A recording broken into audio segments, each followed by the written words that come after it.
The book of 1 Samuel, chapter 1.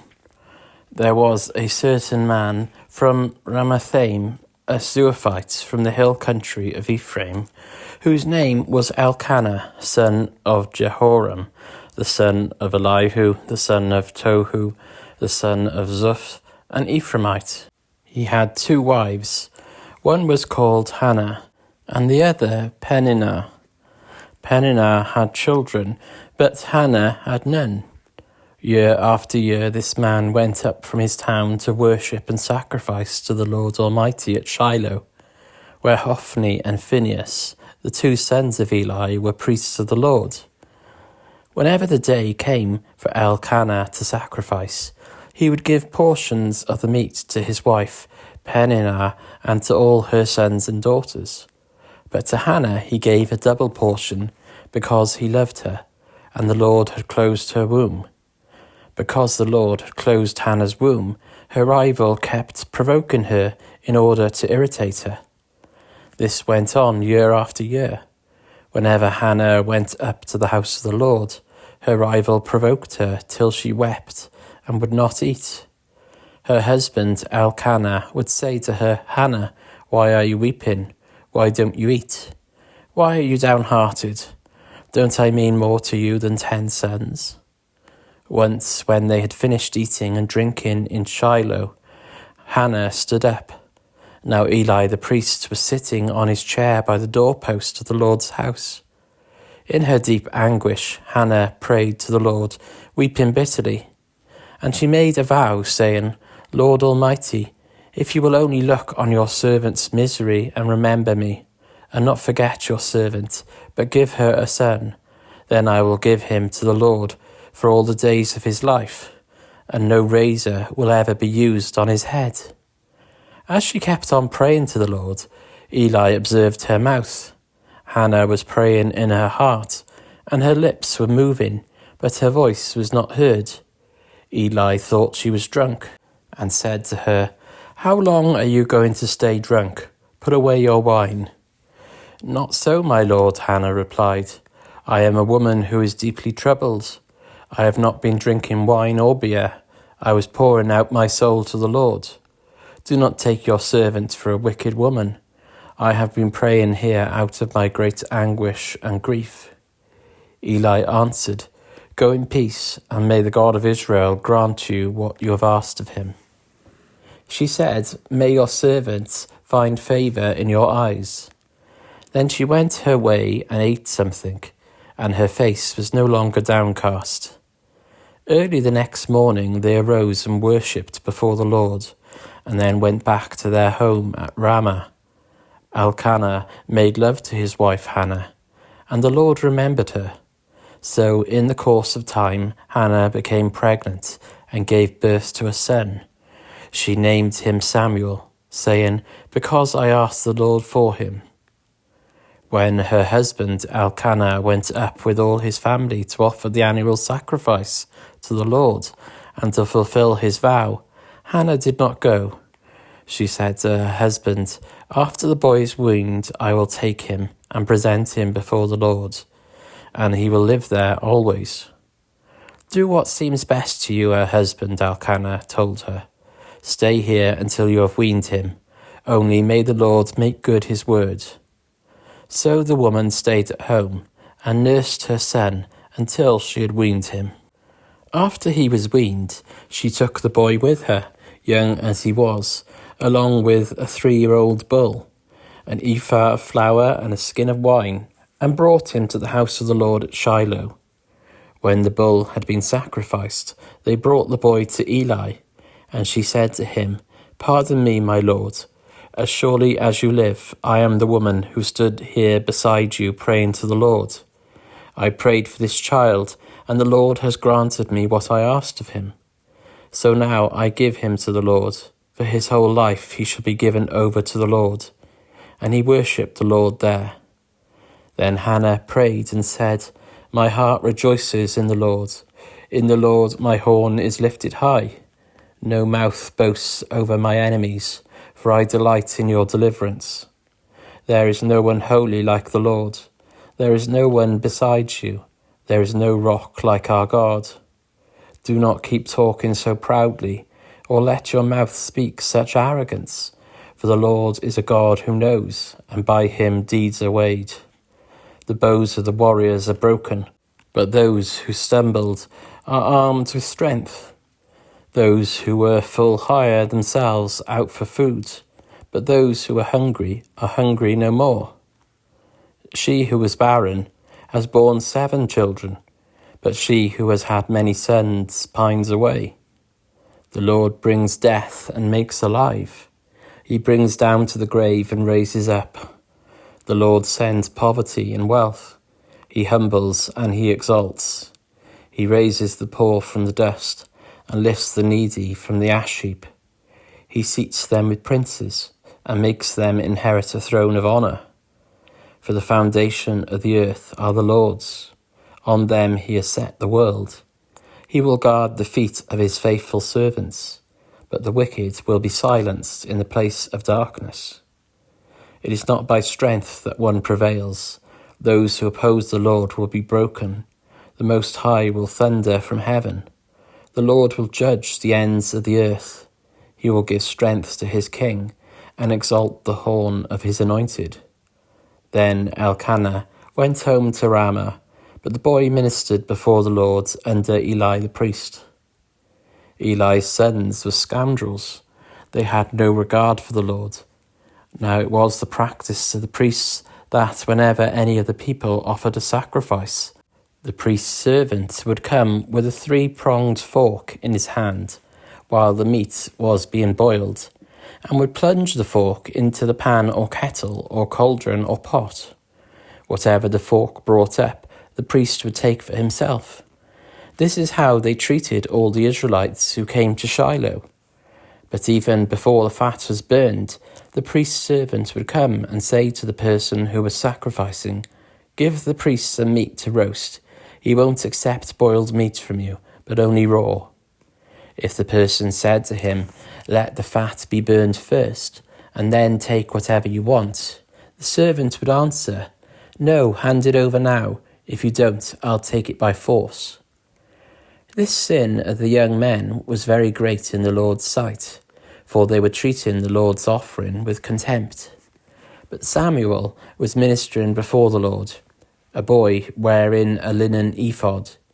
Each year his mother made him a little robe, and took it to him when she went up with her husband to offer the annual sacrifice. Eli would bless Elkanah and his wife, saying, "May the Lord give you children by this woman, to take the place of the one she prayed for, and gave to the Lord." Then they would go home. And the Lord was gracious to Hannah. She gave birth to 3 sons and 2 daughters. Meanwhile, the boy Samuel grew up in the presence of the Lord. Now Eli, who was very old, heard about everything his sons were doing to all Israel, and how they slept with the women who served at the entrance to the tent of meeting. So he said to them, "Why do you do such things? I hear from all the people about these wicked deeds of yours. No, my sons, the report I hear spreading among the Lord's people is not good. If one person sins against another, God may mediate for the offender. But if anyone sins against the Lord, who will intercede for them?" His sons, however, did not listen to their father's rebuke, for it was the Lord's will to put them to death. And the boy Samuel continued to grow in stature and in favour with the Lord and with people. Now a man of God came to Eli and said to him, "This is what the Lord says. Did I not clearly reveal myself to your ancestors' family when they were in Egypt under Pharaoh? I chose your ancestor out of all the tribes of Israel to be my priest, to go up to my altar, to burn incense, and to wear an ephod in my presence. I also gave your ancestors' family all the food offering presented by the Israelites. Why do you scorn my sacrifice and offering that I prescribed for my dwelling? Why do you honour your sons more than me by fattening yourselves on the choice parts of every offering made by my people Israel? Therefore the Lord, the God of Israel, declares, I promised that members of your family would minister before me forever. But now the Lord declares, far be it from me. Those who honour me I will honour, but those who despise me will be disdained. The time is coming when I will cut short your strength and the strength of your priestly house, so that no one in it will reach old age. And you will see distress in my dwelling. Although good will be done to Israel, no one in your family line will ever reach old age. Every one of you that I do not cut off from serving at my altar, I will spare only to destroy your sight and sap your strength. And all your descendants will die in the prime of life. And what happens to your two sons, Hophni and Phinehas, will be a sign to you. They will both die on the same day. I will raise up for myself a faithful priest, who will do according to what is in my heart and mind. I will firmly establish his priestly house, and they will minister before my anointed one always. Then everyone left in your family line will come and bow down before him for a piece of silver and a loaf of bread, and please appoint me to some priestly office so that I can have food to eat. Chapter 3. The boy Samuel ministered before the Lord under Eli. In those days the word of the Lord was rare. There were not many visions. One night Eli, whose eyes were becoming so weak that he could barely see, was lying down in his usual place. The lamp of God had not yet gone out, and Samuel was lying down in the house of the Lord, where the ark of God was. Then the Lord called Samuel. Samuel answered, "Here I am." And he ran to Eli and said, "Here I am, you called me." But Eli said, "I did not call you. Go back and lie down." So he went and lay down. Again the Lord called, "Samuel." And Samuel got up and went to Eli and said, "Here I am. You called me." "My son," Eli said, "I did not call. Go back and lie down." Now Samuel did not yet know the Lord. The word of the Lord had not yet been revealed to him. A third time the Lord called, "Samuel." And Samuel got up and went to Eli and said, "Here I am. You called me." Then Eli realized that the Lord was calling the boy. So Eli told Samuel, "Go and lie down, and if he calls you, say, 'Speak, Lord, for your servant is listening.'" So Samuel went and lay down in his place. The Lord came and stood there, calling as at the other times, "Samuel, Samuel." Then Samuel said, "Speak, for your servant is listening." And the Lord said to Samuel, "See, I am about to do something in Israel that will make the ears of everyone who hears about it tingle. At that time I will carry out against Eli everything I spoke against his family from beginning to end. For I told him that I would judge his family forever because of the sin he knew about. His sons uttered blasphemies against God, and he failed to restrain them. Therefore I swore to the house of Eli, the guilt of Eli's house will never be atoned for by sacrifice or offering." Samuel lay down until morning, and then opened the doors of the house of the Lord. He was afraid to tell Eli the vision, but Eli called him and said, "Samuel, my son." Samuel answered, "Here I am." "What was it he said to you?" Eli asked. "Do not hide it from me. May God deal with you, be it ever so severely, if you hide from me anything he told you." So Samuel told him everything, hiding nothing from him. Then Eli said, "He is the Lord. Let him do what is good in his eyes." The Lord was with Samuel as he grew up, and he let none of Samuel's words fall to the ground. And all Israel from Dan to Beersheba recognized that Samuel was attested as a prophet of the Lord. The Lord continued to appear at Shiloh, and there he revealed himself to Samuel through his word. And Samuel's word came to all Israel. Chapter 4. Now the Israelites went out to fight against the Philistines. The Israelites camped at Ebenezer, and the Philistines at Aphek. The Philistines deployed their forces to meet Israel. And as the battle spread, Israel was defeated by the Philistines, who killed about 4,000 of them on the battlefield. When the soldiers returned to the camp, the elders of Israel asked, "Why did the Lord bring defeat on us today before the Philistines? Let us bring the ark of the Lord's covenant from Shiloh, so that he may go with us and save us from the hands of our enemies." So the people sent men to Shiloh, and they brought back the ark of the covenant of the Lord Almighty, who is enthroned between the cherubim. And Eli's 2 sons, Hophni and Phinehas, were there with the ark of the covenant of God.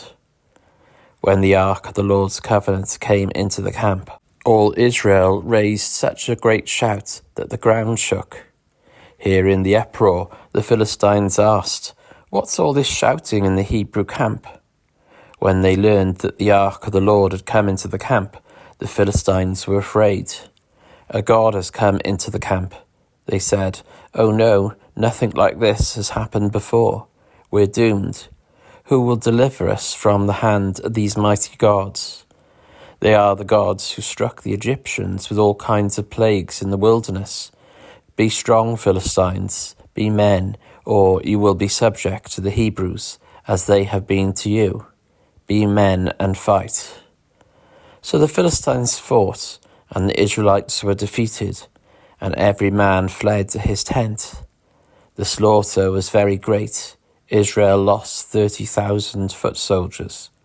The ark of God was captured, and Eli's 2 sons, Hophni and Phinehas, died. That same day, a Benjaminite ran from the battle line and went to Shiloh with his clothes torn and dust on his head.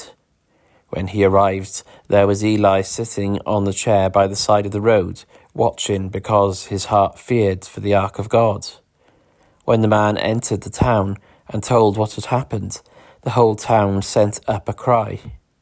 Eli heard the outcry and asked, "What is the meaning of this uproar?" The man hurried over to Eli, who was 98 years old, and whose eyes had failed so that he could not see. He told Eli, "I have just come from the battle line. I fled from it this very day." Eli asked, "What happened, my son?" The man who brought the news replied, "Israel fled before the Philistines, and the army has suffered heavy losses. Also your 2 sons, Hophni and Phinehas, are dead, and the ark of God has been captured." When he mentioned the ark of God, Eli fell backwards off his chair by the side of the gate. His neck was broken, and he died, for he was an old man, and he was heavy. He had led Israel for 40 years. His daughter-in-law, the wife of Phinehas, was pregnant, and near the time of delivery, when she heard the news that the ark of God had been captured, and that her father-in-law and her husband were dead, she went into labour and gave birth, but was overcome by her labour pains. As she was dying, the women attending her said, "Don't despair, you have given birth to a son." But she did not respond or pay any attention. She named the boy Ichabod, saying, "The glory has departed from Israel, because of the capture of the ark of God, and the deaths of her father-in-law and her husband." She said, "The glory has departed from Israel, for the ark of God has been captured." Chapter 5. After the Philistines had captured the ark of God, they took it from Ebenezer to Ashdod. Then they carried the ark into Dagon's temple and set it beside Dagon. When the people of Ashdod rose early on the next day, there was Dagon fallen on his face on the ground before the ark of the Lord. They took Dagon and put him back in his place. But the following morning when they rose, there was Dagon fallen on his face on the ground before the ark of the Lord. His head and hands had been broken off and were lying on the threshold. Only his body remained. That is why to this day neither the priests of Dagon nor any others who enter Dagon's temple at Ashdod step on the threshold. The Lord's hand was heavy on the people of Ashdod and its vicinity. He brought devastation on them and afflicted them with tumors. When the people of Ashdod saw what was happening, they said, "The ark of the God of Israel must not stay here with us, because his hand is heavy on us, and on Dagon our God." So they called together all the rulers of the Philistines and asked them, "What shall we do with the ark of the God of Israel?"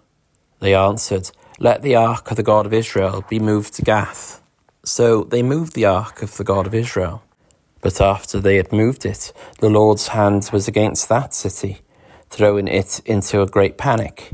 He afflicted the people of the city, both young and old, with an outbreak of tumours. So they sent the ark of God to Ekron. As the ark of God was entering Ekron, the people of Ekron cried out, "They have brought the ark of the God of Israel round to us to kill us and our people." So they called together all the rulers of the Philistines and said, "Send the ark of the God of Israel away. Let it go back to its own place, or it will kill us and our people." For death had filled the city with panic. God's hand was very heavy on it. Those who did not die were afflicted with tumours, and the outcry of the city went up to heaven. Chapter 6. When the ark of the Lord had been in Philistine territory 7 months, the Philistines called for the priests and the diviners and said, "What shall we do with the ark of the Lord? Tell us how we should send it back to its place." They answered, "If you return the ark of the God of Israel, do not send it back to him without a gift. By all means send a guilt offering to him.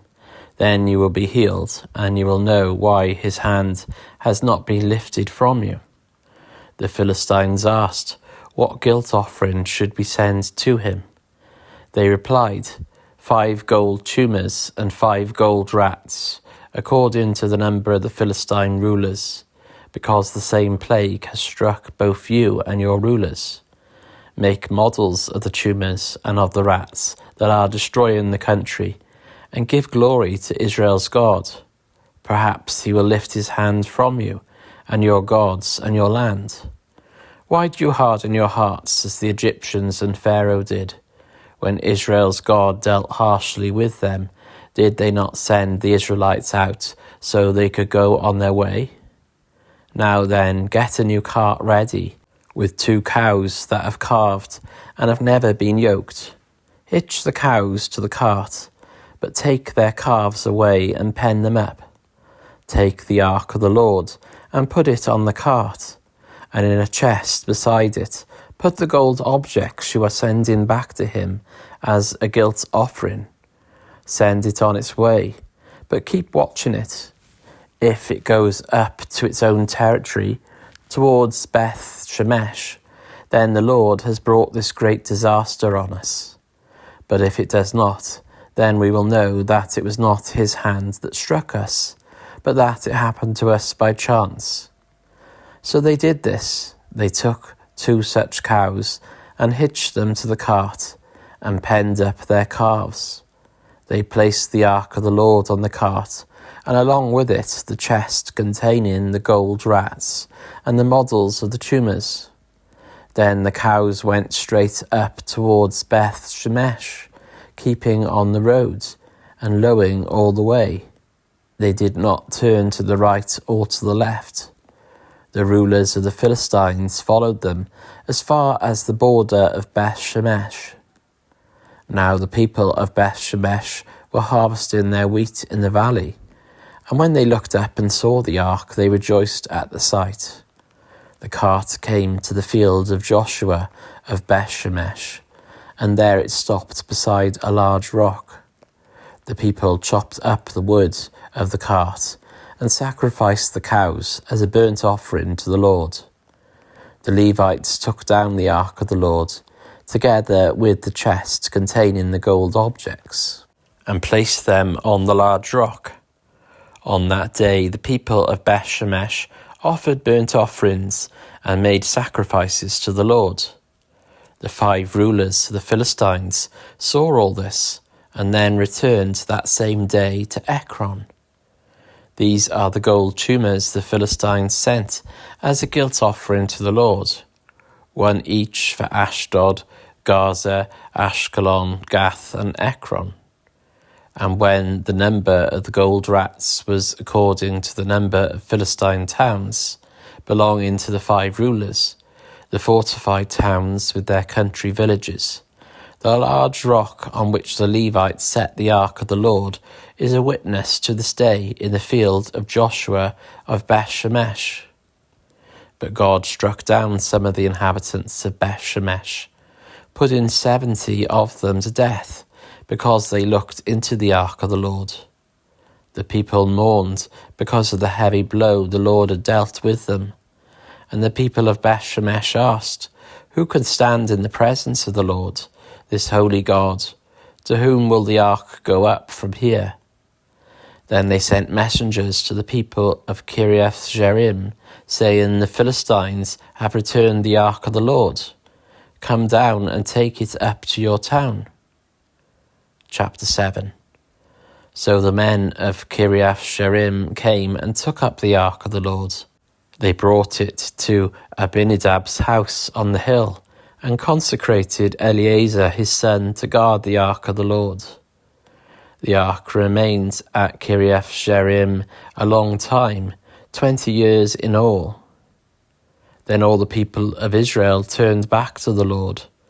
So Samuel said to all the Israelites, "If you are returning to the Lord with all your hearts, then rid yourselves of the foreign gods and the Ashtaroths, and commit yourselves to the Lord, and serve him only, and he will deliver you out of the hand of the Philistines." So the Israelites put away their Baals and Ashtaroths, and served the Lord only. Then Samuel said, "Assemble all Israel at Mizpah, and I will intercede with the Lord for you." When they had assembled at Mizpah, they drew water and poured it out before the Lord. On that day they fasted, and there they confessed, "We have sinned against the Lord." Now Samuel was serving as leader of Israel at Mizpah. When the Philistines heard that Israel had assembled at Mizpah, the rulers of the Philistines came up to attack them. When the Israelites heard of it, they were afraid because of the Philistines. They said to Samuel, "Do not stop crying out to the Lord our God for us, that he may rescue us from the hand of the Philistines." Then Samuel took a suckling lamb and sacrificed it as a whole burnt offering to the Lord. He cried out to the Lord on Israel's behalf, and the Lord answered him. While Samuel was sacrificing the burnt offering, the Philistines drew near to engage Israel in battle. But that day the Lord thundered with loud thunder against the Philistines, and threw them into such a panic that they were routed before the Israelites. The men of Israel rushed out of Mizpah and pursued the Philistines, slaughtering them along the way to a point below Beth-Kar. Then Samuel took a stone and set it up between Mizpah and Shen. He named it Ebenezer, saying, "Thus far the Lord has helped us." So the Philistines were subdued, and they stopped invading Israel's territory. Throughout Samuel's lifetime, the hand of the Lord was against the Philistines. The towns from Ekron to Gath that the Philistines had captured from Israel were restored to Israel, and Israel delivered the neighbouring territory from the hands of the Philistines. And there was peace between Israel and the Amorites. Samuel continued as Israel's leader all the days of his life. From year to year, he went on a circuit from Bethel to Gilgal to Mizpah, judging Israel in all those places. But he always went back to Ramah, where his home was, and there he also held court for Israel, and he built an altar there to the Lord. Chapter 8. When Samuel grew old, he appointed his sons as Israel's leaders. The name of his firstborn was Joel, and the name of his second was Abijah, and they served at Beersheba. But his sons did not follow his ways.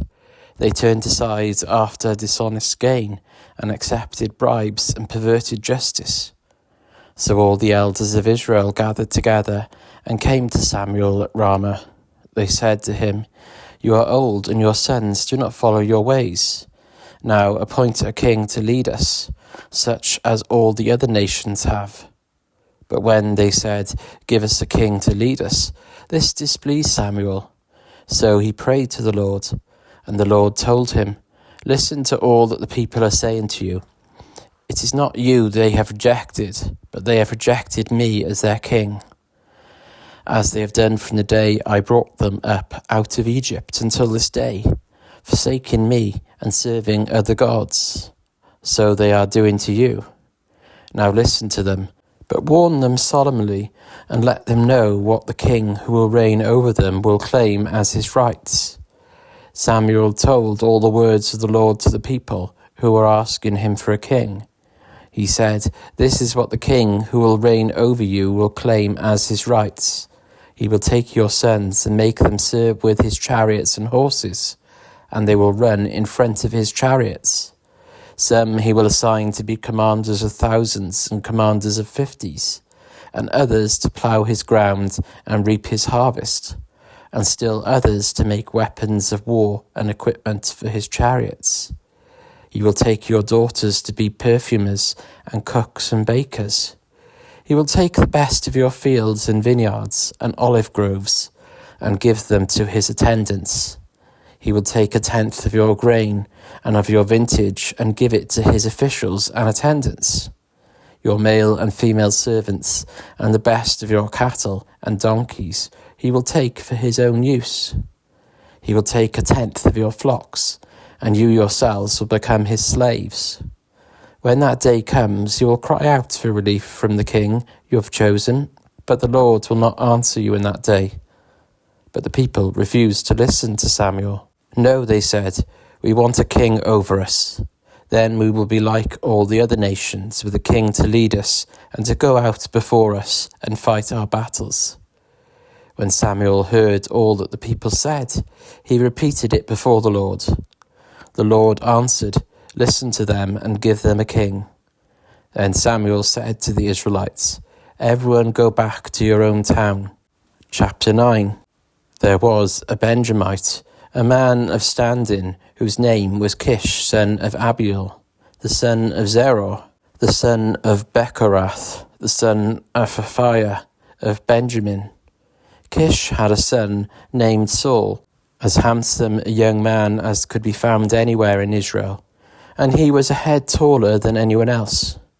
Now the donkeys belonging to Saul's father Kish were lost, and Kish said to his son Saul, "Take one of the servants with you and go and look for the donkeys." So he passed through the hill country of Ephraim and through the area around Shalisha, but they did not find them. They went on into the district of Shalim, but the donkeys were not there. Then he passed through the territory of Benjamin, but they did not find them. When they reached the district of Zuph, Saul said to the servant who was with him, "Come, let's go back, or my father will stop thinking about the donkeys and start worrying about us." But the servant replied, "Look, in this town there is a man of God. He is highly respected, and everything he says comes true. Let's go there now. Perhaps he will tell us what way to take." Saul said to his servant, "If we go, what can we give the man? The food in our sacks is gone. We have no gift to take to the man of God. What do we have?" The servant answered him again. "Look," he said, "I have 1/4 of a shekel of silver. I will give it to the man of God so that he will tell us what way to take." Formerly in Israel, if someone went to inquire of God, they would say, "Come, let us go to the seer," because the prophet of today used to be called a seer. "Good," Saul said to his servant, "come, let's go." So they set out for the town where the man of God was. As they were going up the hill to the town, they met some young women coming out to draw water. And they asked them, "Is the seer here?" "He is," they answered. "He's ahead of you. Hurry now.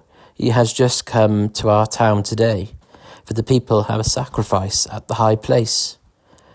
As soon as you enter the town, you will find him before he goes up to the high place to eat. The people will not begin eating until he comes, because he must bless the sacrifice. Afterward, those who are invited will eat. Go up now. You should find him about this time." They went up to the town, and as they were entering it, there was Samuel coming toward them on his way up to the high place. Now the day before Saul came, the Lord had revealed this to Samuel. About this time tomorrow, I will send you a man from the land of Benjamin. Anoint him ruler over my people Israel. He will deliver them from the hand of the Philistines. I have looked on my people, for their cry has reached me. When Samuel caught sight of Saul, the Lord said to him, This is the man I spoke to you about. He will govern my people. Saul approached Samuel in the gateway and asked, Would you please tell me where the seer's house is? I am the seer, Samuel replied. Go up ahead of me to the high place, for today you are to eat with me, and in the morning I will send you on your way, and will tell you all that is in your heart. As for the donkeys you lost 3 days ago, do not worry about them, they have been found. And to whom is all the desire of Israel turned, if not to you and your whole family line? Saul answered, But am I not a Benjamite, from the smallest tribe of Israel? And is not my clan the least of all the clans of the tribe of Benjamin? Why do you say such a thing to me? Then Samuel brought Saul and his servant into the hall, and seated them at the head of those who were invited, about 30 in number. Samuel said to the cook, Bring the piece of meat I gave you, the one I told you to lay aside. So the cook took up the thigh with what was on it and set it in front of Saul. Samuel said, Here is what has been kept for you. Eat, because it was set aside for you for this occasion from the time I said I have invited guests. And Saul dined with Samuel that day. After they came down from the high place to the town, Samuel talked with Saul on the roof of his house. They rose about daybreak, and Samuel called to Saul on the roof, Get ready, and I will send you on your way. When Saul got ready, he and Samuel went outside together. As they were going down to the edge of the town, Samuel said to Saul, Tell the servant to go on ahead of us. And the servant did so. But you stay here for a while, so that I may give you a message from God. Chapter 10. Then Samuel took a flask of olive oil and poured it on Saul's head and kissed him, saying, Has not the Lord anointed you ruler over his inheritance? When you leave me today, you will meet 2 men near Rachel's tomb, at Zelzah on the border of Benjamin. They will say to you, The donkeys you set out to look for have been found. And now your father has stopped thinking about them and is worried about you. He is asking, What shall I do about my son? Then you will go on from there until you reach the great tree of Tabor. 3 men going up to worship God at Bethel will meet you there. One will be carrying 3 young goats, and another 3 loaves of bread, and another a skin of wine. They will greet you and offer you 2 loaves of bread, which you will accept from them. After that you will go to Gibeath of God, where there is a Philistine outpost. As you approach the town, you will meet a procession of prophets coming down from the high place, with lyres, timbrels, pipes and harps being played before them. And they will be prophesying. The Spirit of the Lord will come powerfully upon you, and you will prophesy with them, and you will be changed into a different person. Once these signs are fulfilled, do whatever your hands finds to do, for God is with you. Go down ahead of me to Gilgal. I will surely come down to you to sacrifice burnt offerings and fellowship offerings, but you must wait 7 days until I come to you and tell you what you are to do. As Saul turned to leave Samuel, God changed Saul's heart, and all these signs were fulfilled that day. When he and his servant arrived at Gibeah, a procession of prophets met him. The Spirit of God came powerfully upon him, and he joined in their prophesying. When all those who had formerly known him saw him prophesying with the prophets, they asked each other, What is this that has happened to the son of Kish? Is Saul also among the prophets? A man who lived there answered, And who is their father? So it became a saying, Is Saul also among the prophets? After Saul stopped prophesying, he went to the high place. Now Saul's uncle asked him and his servant, "Where have you been?" "Looking for the donkeys," he said. "But when we saw they were not to be found, we went to Samuel." Saul's uncle said, "Tell me what Samuel said to you." Saul replied, "He assured us that the donkeys had been found," but he did not tell his uncle what Samuel had said about the kingship. Samuel summoned the people of Israel to the Lord at Mizpah and said to them, "This is what the Lord, the God of Israel, says. I brought Israel up out of Egypt, and I delivered you from the power of Egypt and all the kingdoms that oppressed you. But you have now rejected your God, who saves you out of all your disasters and calamities. And you have said, 'No, appoint a king over us.' So now present yourselves before the Lord by your tribes and clans." When Samuel had all Israel come forward by tribes, the tribe of Benjamin was taken by lot. Then he brought forward the tribe of Benjamin, clan by clan, and Matri's clan was taken. Finally Saul, son of Kish, was taken. But when they looked for him, he was not to be found. So they inquired further of the Lord, "Has the man come here yet?" And the Lord said, "Yes, he has hidden himself among the supplies." They ran and brought him out, and as he stood among the people, he was a head taller than any of the others. Samuel said to all the people, "Do you see the man the Lord has chosen? There is no one like him among all the people." Then the people shouted, "Long live the king!" Samuel explained to the people the rights and duties of kingship. He wrote them down on a scroll and deposited it before the Lord. Then Samuel dismissed the people to go to their own homes. Saul also went to his home in Gibeah, accompanied by valiant men whose hearts God had touched. But some scoundrels said, "How can this fellow save us?" They despised him and brought him no gifts, but Saul kept silent. Chapter 11. Nahash the Ammonite went up and besieged Jabesh-Gilead, and all the men of Jabesh said to him, "Make a treaty with us, and we will be subject to you." But Nahash the Ammonite replied, "I will make a treaty with you only on the condition that I gouge out the right eye of every one of you, and so bring disgrace on all Israel." The elders of Jabesh said to him, "Give us 7 days so we can send messengers throughout Israel. If no one comes to rescue us, we will surrender to you." When the messengers came to Gibeah of Saul and reported these terms to the people, they all wept aloud. Just then Saul was returning from the fields, behind his oxen, and he asked, "What is wrong with everyone? Why are they weeping?" Then they repeated to him what the men of Jabesh had said. When Saul heard their words, the Spirit of God came powerfully upon him, and he burned with anger. He took a pair of oxen, cut them into pieces, and sent the pieces by messengers throughout Israel, proclaiming, "This is what will be done to the oxen of anyone who does not follow Saul and Samuel." Then the terror of the Lord fell on the people, and they came out together as one. When Saul mustered them at Bezek, the men of Israel numbered 300,000, and those of Judah 30,000. They told the messengers who had come, "Say to the men of Jabesh-Gilead, by the time the sun is hot tomorrow, you will be rescued." When the messengers went and reported this to the men of Jabesh, they were elated. They said to the Ammonites, "Tomorrow we will surrender to you, and you can do to us whatever you like."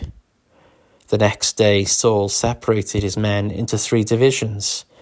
During the last watch of the night, they broke into the camp of the Ammonites and slaughtered them until the heat of the day. Those who survived were scattered, so that no 2 of them were left together.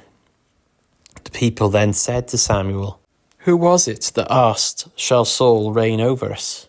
Turn these men over to us, so that we may put them to death." But Saul said, "No one will be put to death today, for this day the Lord has rescued Israel." Then Samuel said to the people, "Come, let us go to Gilgal, and there renew the kingship." So all the people went to Gilgal, and made Saul king in the presence of the Lord. There they sacrificed fellowship offerings before the Lord, And Saul and all the Israelites held a great celebration. Chapter 12. Samuel said to all Israel, I have listened to everything you said to me, and have set a king over you. Now you have a king as your leader. As for me, I am old and grey, and my sons are here with you. I have been your leader from my youth until this day. Here I stand. Testify against me in the presence of the Lord and his anointed. Whose ox have I taken? Whose donkey have I taken? Whom have I cheated? Whom have I oppressed? From whose hand have I accepted a bribe to make me shut my eyes? If I have done any of these things, I will make it right. You have not cheated or oppressed us, they replied. You have not taken anything from anyone's hand. Samuel said to them, The Lord is witness against you, and also his anointed is witness this day, that you have not found anything in my hand. He is witness, they said. Then Samuel said to the people, It is the Lord who appointed Moses and Aaron and brought your ancestors up out of Egypt. Now then, stand here, because I am going to confront you with evidence before the Lord as to all the righteous acts performed by the Lord for you and your ancestors. After Jacob entered Egypt, they cried out to the Lord for help, and the Lord sent Moses and Aaron, who brought your ancestors out of Egypt and settled them in this place. But they forgot the Lord their God, so he sold them into the hand of Sisera, the commander of the army of Hazor, and into the hands of the Philistines, and the king of Moab, who fought against them. They cried out to the Lord and said, We have sinned. We have forsaken the Lord and served the Baals and the Ashtaroths. But now deliver us from the hands of our enemies, and we will serve you. Then the Lord sent Jerubbaal, Barak, Jephthah, and Samuel, and he delivered you from the hands of your enemies all around you, so that you lived in safety. But when you saw that Nahash, king of the Ammonites, was moving against you, you said to me, No, we want a king to rule over us, even though the Lord your God was your king. Now here is the king you have chosen, the one you asked for. See, the Lord has set a king over you. If you fear the Lord and serve and obey him, and do not rebel against his commands, and if both you and the king who reigns over you follow the Lord your God, good. But if you do not obey the Lord, and if you rebel against his commands, his hand will be against you, as it was against your ancestors. Now then, stand still and see this great thing the Lord is about to do before your eyes. Is it not wheat harvest now? I will call on the Lord to send thunder and rain, and you will realize what an evil thing you did in the eyes of the Lord when you asked for a king. Then Samuel called on the Lord, and that same day the Lord sent thunder and rain. So all the people stood in awe of the Lord and of Samuel. The people all said to Samuel, Pray to the Lord your God for your servants, so that we will not die. For we have added to all our other sins the evil of asking for a king. Do not be afraid, Samuel replied. You have done all this evil, yet do not turn away from the Lord, but serve the Lord with all your heart. Do not turn away after useless idols. They can do you no good, nor can they rescue you, because they are useless. For the sake of his great name, the Lord will not reject his people, because the Lord was pleased to make you his own. As for me, far be it from me that I should sin against the Lord by failing to pray for you, and I will teach you the way that is good and right. But be sure to fear the Lord, and serve him faithfully with all your heart. Consider what great things he has done for you. Yet if you persist in doing evil, both you and your king will perish. Chapter 13. Saul was 30 years old when he became king, and he reigned over Israel 42 years. Saul chose 3,000 men from Israel. 2,000 were with him at Michmash and in the hill country of Bethel, and 1,000 were with Jonathan at Gibeah in Benjamin. The rest of the men he sent back to their homes. Jonathan attacked the Philistine outpost at Geba, and the Philistines heard about it. Then Saul had the trumpet blown throughout the land and said, "Let the Hebrews hear." So all Israel heard the news. Saul has attacked the Philistine outpost, and now Israel has become obnoxious to the Philistines. And the people were summoned to join Saul at Gilgal.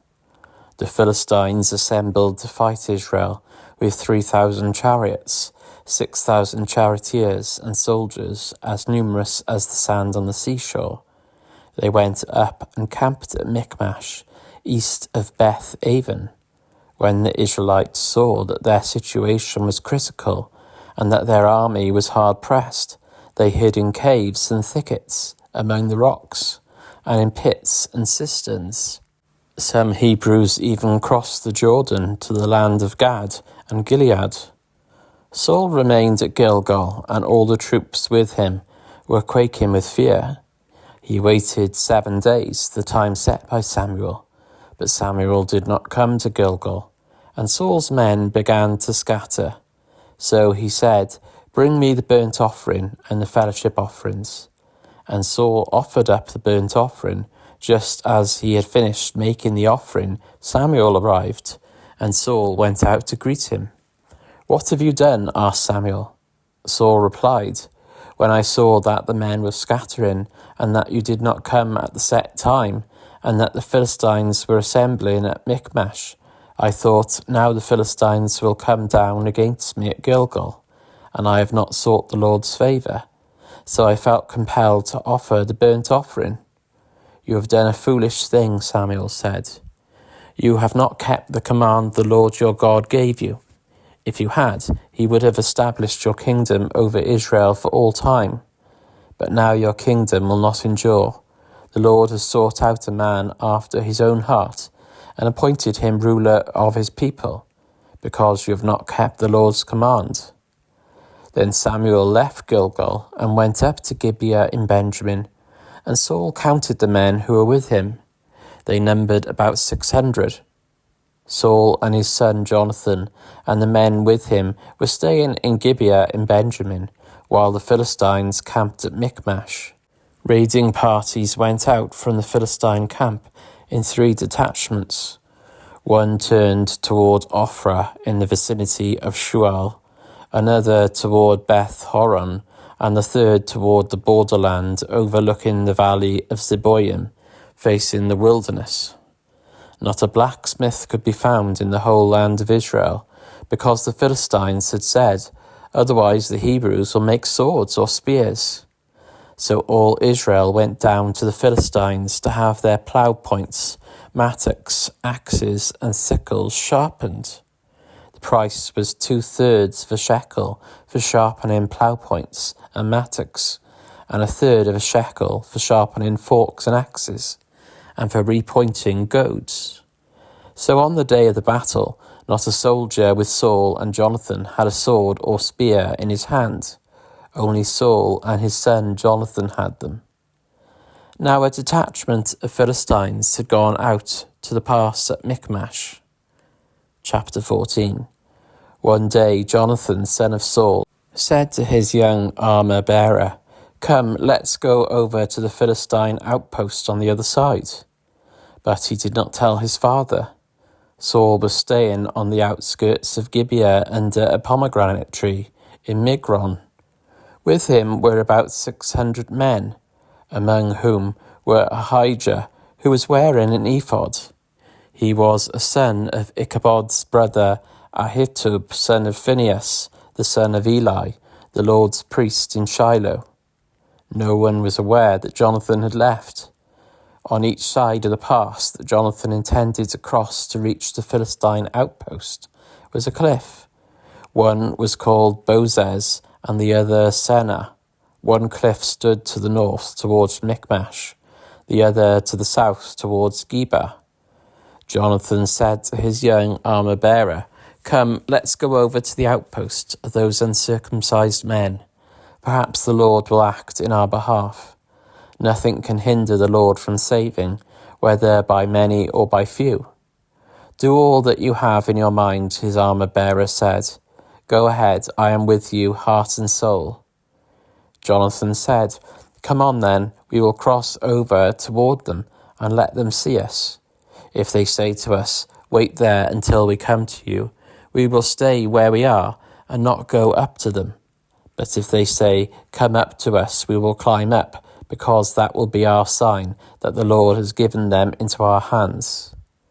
So both of them showed themselves to the Philistine outpost. Look, said the Philistines, the Hebrews are crawling out of the holes they were hiding in. The men at the outpost shouted to Jonathan and his armour-bearer, come up to us and we'll teach you a lesson. So Jonathan said to his armour-bearer, climb up after me, the Lord has given them into the hand of Israel. Jonathan climbed up, using his hands and feet, with his armour-bearer right behind him. The Philistines fell before Jonathan, and his armour-bearer followed, and killed behind him. In that first attack, Jonathan and his armour-bearer killed some 20 men in an area of about half an acre. Then panic struck the whole army, those in the camp and field, and those in the outposts and raiding parties, and the ground shook. It was a panic sent by God. Saul's lookouts at Gibeah in Benjamin saw the army melting away in all directions. Then Saul said to the men who were with him, muster the forces and see who has left us. When they did, it was Jonathan and his armour-bearer who were not there. Saul said to Ahijah, bring the ark of God. At that time it was with the Israelites. While Saul was talking to the priest, the tumult in the Philistine camp increased more and more. So Saul said to the priest, withdraw your hand. Then Saul and all his men assembled and went to the battle. They found the Philistines in total confusion, striking each other with their swords. Those Hebrews who had previously been with the Philistines and had gone up with them to their camp went over to the Israelites who were with Saul and Jonathan. When all the Israelites who had hidden in the hill country of Ephraim heard that the Philistines were on the run, they joined the battle in hot pursuit. So on that day the Lord saved Israel, and the battle moved on beyond Beth Aven. Now the Israelites were in distress that day, because Saul had bound the people under an oath, saying, cursed be anyone who eats food before evening comes, before I have avenged myself on my enemies. So none of the troops tasted food. The entire army entered the woods, and there was honey on the ground. When they went into the woods, they saw the honey oozing out, yet no one put his hand to his mouth, because they feared the oath. But Jonathan had not heard that his father had bound the people with the oath. So he reached out the end of the staff that was in his hand and dipped it into the honeycomb. He raised his hand to his mouth, and his eyes brightened. Then one of the soldiers told him, your father bound the army under a strict oath, saying, cursed be anyone who eats food today. That is why the men are faint. Jonathan said, my father has made trouble for the country. See how my eyes brightened when I tasted a little of this honey. How much better it would have been if the men had eaten today some of the plunder they took from their enemies. Would not the slaughter of the Philistines have been even greater? That day, after the Israelites had struck down the Philistines from Michmash to Ajalon, they were exhausted. They pounced on the plunder, and taking sheep, cattle, and calves, they butchered them on the ground and ate them, together with the blood. Then someone said to Saul, look, the men are sinning against the Lord by eating meat that has blood in it. You have broken faith, he said. Roll a large stone over here at once. Then he said, go out among the men and tell them, each of you bring me your cattle and sheep, and slaughter them here and eat them. Do not sin against the Lord by eating meat with blood still in it. So everyone brought his ox that night and slaughtered it there. Then Saul built an altar to the Lord. It was the first time he had done this. Saul said, let us go down and pursue the Philistines by night, and plunder them till dawn, and let us not leave one of them alive. Do whatever seems best to you, they replied. But the priest said, Let us inquire of God here." So Saul asked God, "Shall I go down and pursue the Philistines? Will you give them into Israel's hand?" But God did not answer him that day. Saul therefore said, "Come here, all you who are leaders of the army, and let us find out what sin has been committed today. As surely as the Lord who rescues Israel lives, even if the guilt lies with my son Jonathan, he must die." But not one of them said a word. Saul then said to all the Israelites, "You stand over there. I and Jonathan, my son, will stand over here." "Do what seems best to you," they replied. Then Saul prayed to the Lord, the God of Israel, "Why have you not answered your servant today? If the fault is in me or my son Jonathan, respond with Urim. But if the men of Israel are at fault, respond with Thummim." Jonathan and Saul were taken by lot, and the men were cleared. Saul said, "Cast the lot between me and Jonathan my son." And Jonathan was taken. Then Saul said to Jonathan, "Tell me what you have done." So Jonathan told him, "I tasted a little honey with the end of my staff, and now I must die." Saul said, "May God deal with me, be it ever so severely, if you do not die, Jonathan." But the men said to Saul, "Should Jonathan die, he who has brought about this great deliverance in Israel?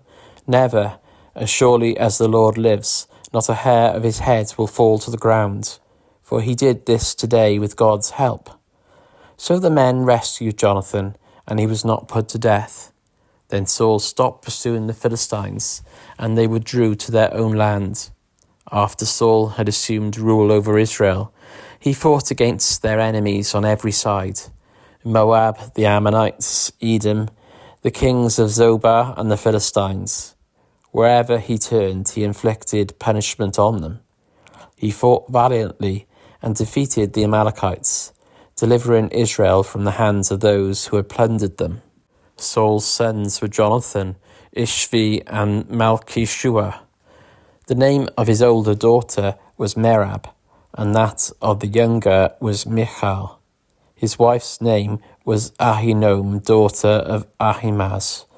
The name of the commander of Saul's army was Abner, son of Ner, and Ner was Saul's uncle.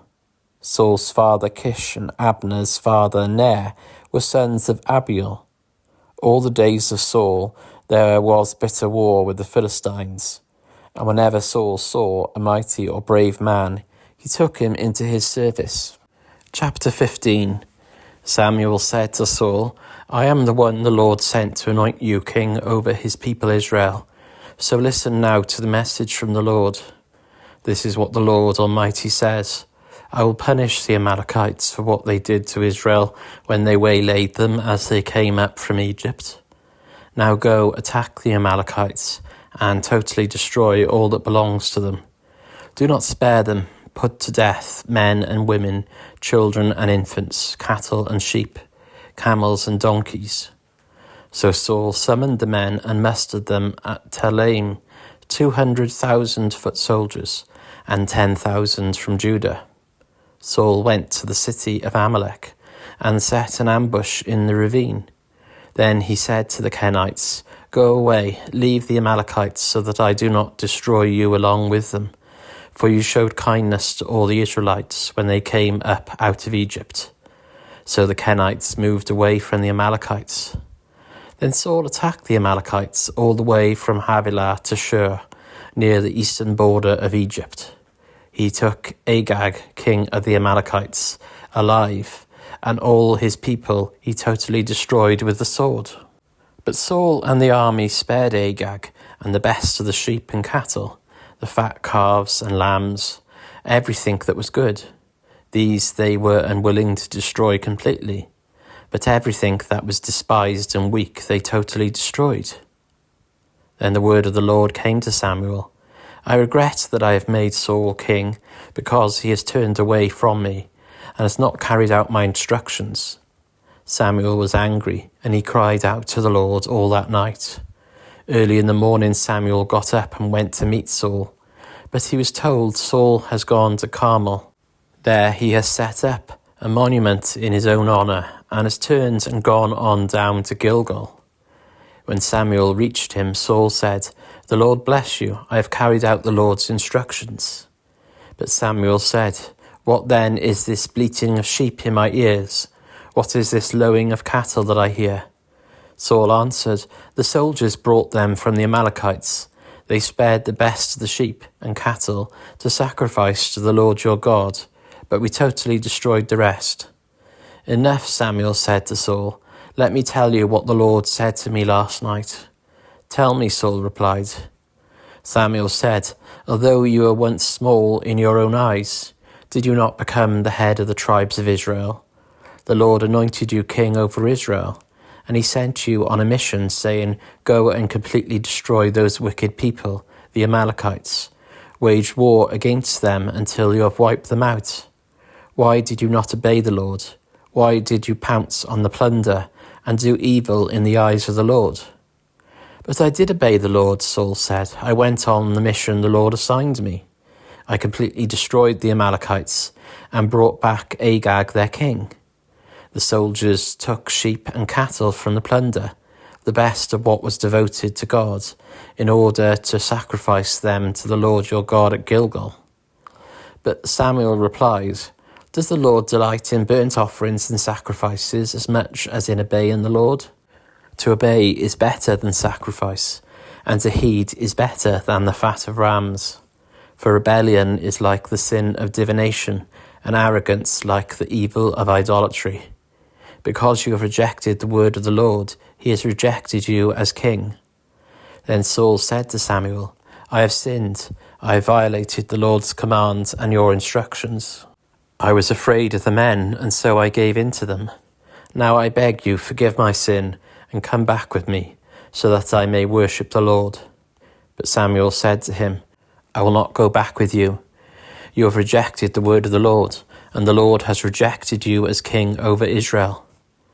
As Samuel turned to leave, Saul caught hold of the hem of his robe, and it tore. Samuel said to him, "The Lord has torn the kingdom of Israel from you today, and has given it to one of your neighbours, to one better than you. He who is the glory of Israel does not lie or change his mind, for he is not a human being that he should change his mind." Saul replied, "I have sinned, but please honour me before the elders of my people and before Israel. Come back with me, so that I may worship the Lord your God." So Samuel went back with Saul, and Saul worshipped the Lord. Then Samuel said, "Bring me Agag, king of the Amalekites." Agag came to him in chains, and he thought, "Surely the bitterness of death is past." But Samuel said, "As your sword has made women childless, so will your mother be childless among women." And Samuel put Agag to death before the Lord at Gilgal. Then Samuel left for Ramah, but Saul went up to his home in Gibeah of Saul. Until the day Samuel died, he did not go to see Saul again, though Samuel mourned for him, and the Lord regretted that he had made Saul king over Israel. Chapter 16. The Lord said to Samuel, "How long will you mourn for Saul, since I have rejected him as king over Israel? Fill your horn with oil and be on your way. I am sending you to Jesse of Bethlehem. I have chosen one of his sons to be king." But Samuel said, "How can I go? If Saul hears about it, he will kill me." The Lord said, "Take a heifer with you and say, 'I have come to sacrifice to the Lord.' Invite Jesse to the sacrifice, and I will show you what to do. You are to anoint for me the one I indicate." Samuel did what the Lord said. When he arrived at Bethlehem, the elders of the town trembled when they met him. They asked, "Do you come in peace?" Samuel replied, "Yes, in peace. I have come to sacrifice to the Lord. Consecrate yourselves and come to the sacrifice with me." Then he consecrated Jesse and his sons and invited them to the sacrifice. When they arrived, Samuel saw Eliab and thought, "Surely the Lord's anointed stands here before the Lord." But the Lord said to Samuel, "Do not consider his appearance or his height, for I have rejected him. The Lord does not look at the things people look at. People look at the outward appearance, but the Lord looks at the heart." Then Jesse called Abinadab and had him pass in front of Samuel. But Samuel said, "The Lord has not chosen this one either." Jesse then had Shammah pass by, but Samuel said, "Nor has the Lord chosen this one." Jesse had 7 of his sons pass before Samuel, but Samuel said to him, "The Lord has not chosen these." So he asked Jesse, "Are these all the sons you have?" "There's still the youngest," Jesse answered. "He is tending the sheep." Samuel said, "Send for him. We will not sit down until he arrives." So he sent for him and had him brought in. He was glowing with health and had a fine appearance and handsome features. Then the Lord said, "Rise and anoint him. This is the one." So Samuel took the horn of oil and anointed him in the presence of his brothers. And from that day on, the Spirit of the Lord came powerfully upon David. Samuel then went to Ramah. Now the Spirit of the Lord had departed from Saul, and an evil spirit from the Lord tormented him. Saul's attendants said to him, "See, an evil spirit from God is tormenting you. Let our Lord command his servants here to search for someone who can play the lyre. He will play when the evil spirit from God comes on you, and you will feel better." So Saul said to his attendants, "Find someone who plays well and bring him to me." One of the servants answered, "I have seen a son of Jesse of Bethlehem who knows how to play the lyre. He is a brave man and a warrior. He speaks well and is a fine-looking man, and the Lord is with him." Then Saul sent messengers to Jesse and said, "Send me your son David, who is with the sheep." So Jesse took a donkey loaded with bread, a skin of wine, and a young goat, and sent them with his son David to Saul. David came to Saul and entered his service. Saul liked him very much, and David became one of his armor-bearers. Then Saul sent word to Jesse, saying, "Allow David to remain in my service, for I am pleased with him." Whenever the Spirit came from God on Saul, David would take up his lyre and play. Then relief would come to Saul. He would feel better, and the evil spirit would leave him. Chapter 17. Now the Philistines gathered their forces for war, and assembled at Socoh in Judah. They pitched camp at Ephes Dammim, between Socoh and Azekah. Saul and the Israelites assembled and camped in the valley of Elah, and drew up their battle line to meet the Philistines. The Philistines occupied one hill and the Israelites another, with the valley between them. A champion named Goliath, who was from Gath, came out of the Philistine camp. His height was 6 cubits and a span. He had a bronze helmet on his head and wore a coat of scale armour of bronze, weighing 5,000 shekels. On his legs he wore bronze greaves, and a bronze javelin was slung on his back. His spear shaft was like a weaver's rod, and its iron point weighed 600 shekels. His shield-bearer went ahead of him. Goliath stood and shouted to the ranks of Israel, "Why do you come out and line up for battle? Am I not a Philistine, and are you not the servants of Saul? Choose a man and have him come down to me. If he is able to fight and kill me, we will become your subjects. But if I overcome him and kill him, you will become our subjects and serve us." Then the Philistines said, "This day I defy the armies of Israel. Give me a man and let us fight each other." On hearing the Philistines' words, Saul and all the Israelites were dismayed and terrified. Now David was the son of an Ephrathite named Jesse, who was from Bethlehem in Judah. Jesse had 8 sons, and in Saul's time he was very old. Jesse's 3 oldest sons had followed Saul to war. The firstborn was Eliab, the second Abinadab, and the third Shammah. David was the youngest.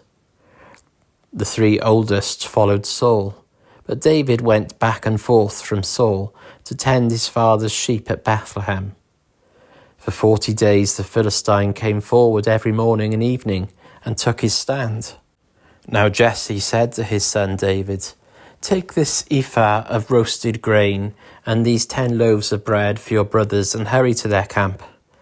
Take along these 10 cheeses to the commander of their unit. See how your brothers are and bring back some assurance from them. They are with Saul and all the men of Israel in the valley of Elah, fighting against the Philistines." Early in the morning David left the flock in the care of a shepherd, loaded up and set out, as Jesse had directed.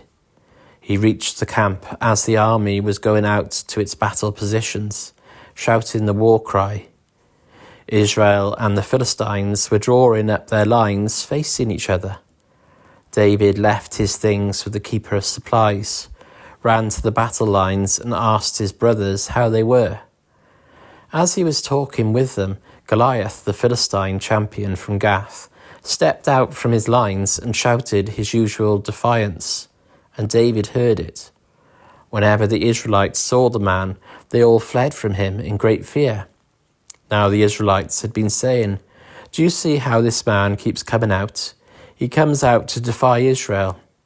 The king will give great wealth to the man who kills him. He will also give him his daughter in marriage, and will exempt his family from taxes in Israel." David asked the men standing near him, "What will be done for the man who kills this Philistine and removes this disgrace from Israel? Who is this uncircumcised Philistine, that he should defy the armies of the living God?" They repeated to him what they had been saying, and told him, "This is what will be done for the man who kills him." When Eliab, David's oldest brother, heard him speaking with the men, he burned with anger at him and asked, "Why have you come down here? And with whom did you leave those few sheep in the wilderness? I know how conceited you are, and how wicked your heart is. You came down only to watch the battle." "Now what have I done?" said David. "Can't I even speak?" He then turned away to someone else and brought up the same matter, and the men answered him as before. What David said was overheard and reported to Saul, and Saul sent for him. David said to Saul, "Let no one lose heart on account of this Philistine. Your servant will go and fight him." Saul replied, "You are not able to go out against this Philistine and fight him. You are only a young man, and he has been a warrior from his youth." But David said to Saul, "Your servant has been keeping his father's sheep. When a lion or a bear came and carried off a sheep from the flock, I went after it, struck it, and rescued the sheep from its mouth. When it turned on me, I seized it by its hair, struck it, and killed it. Your servant has killed both the lion and the bear.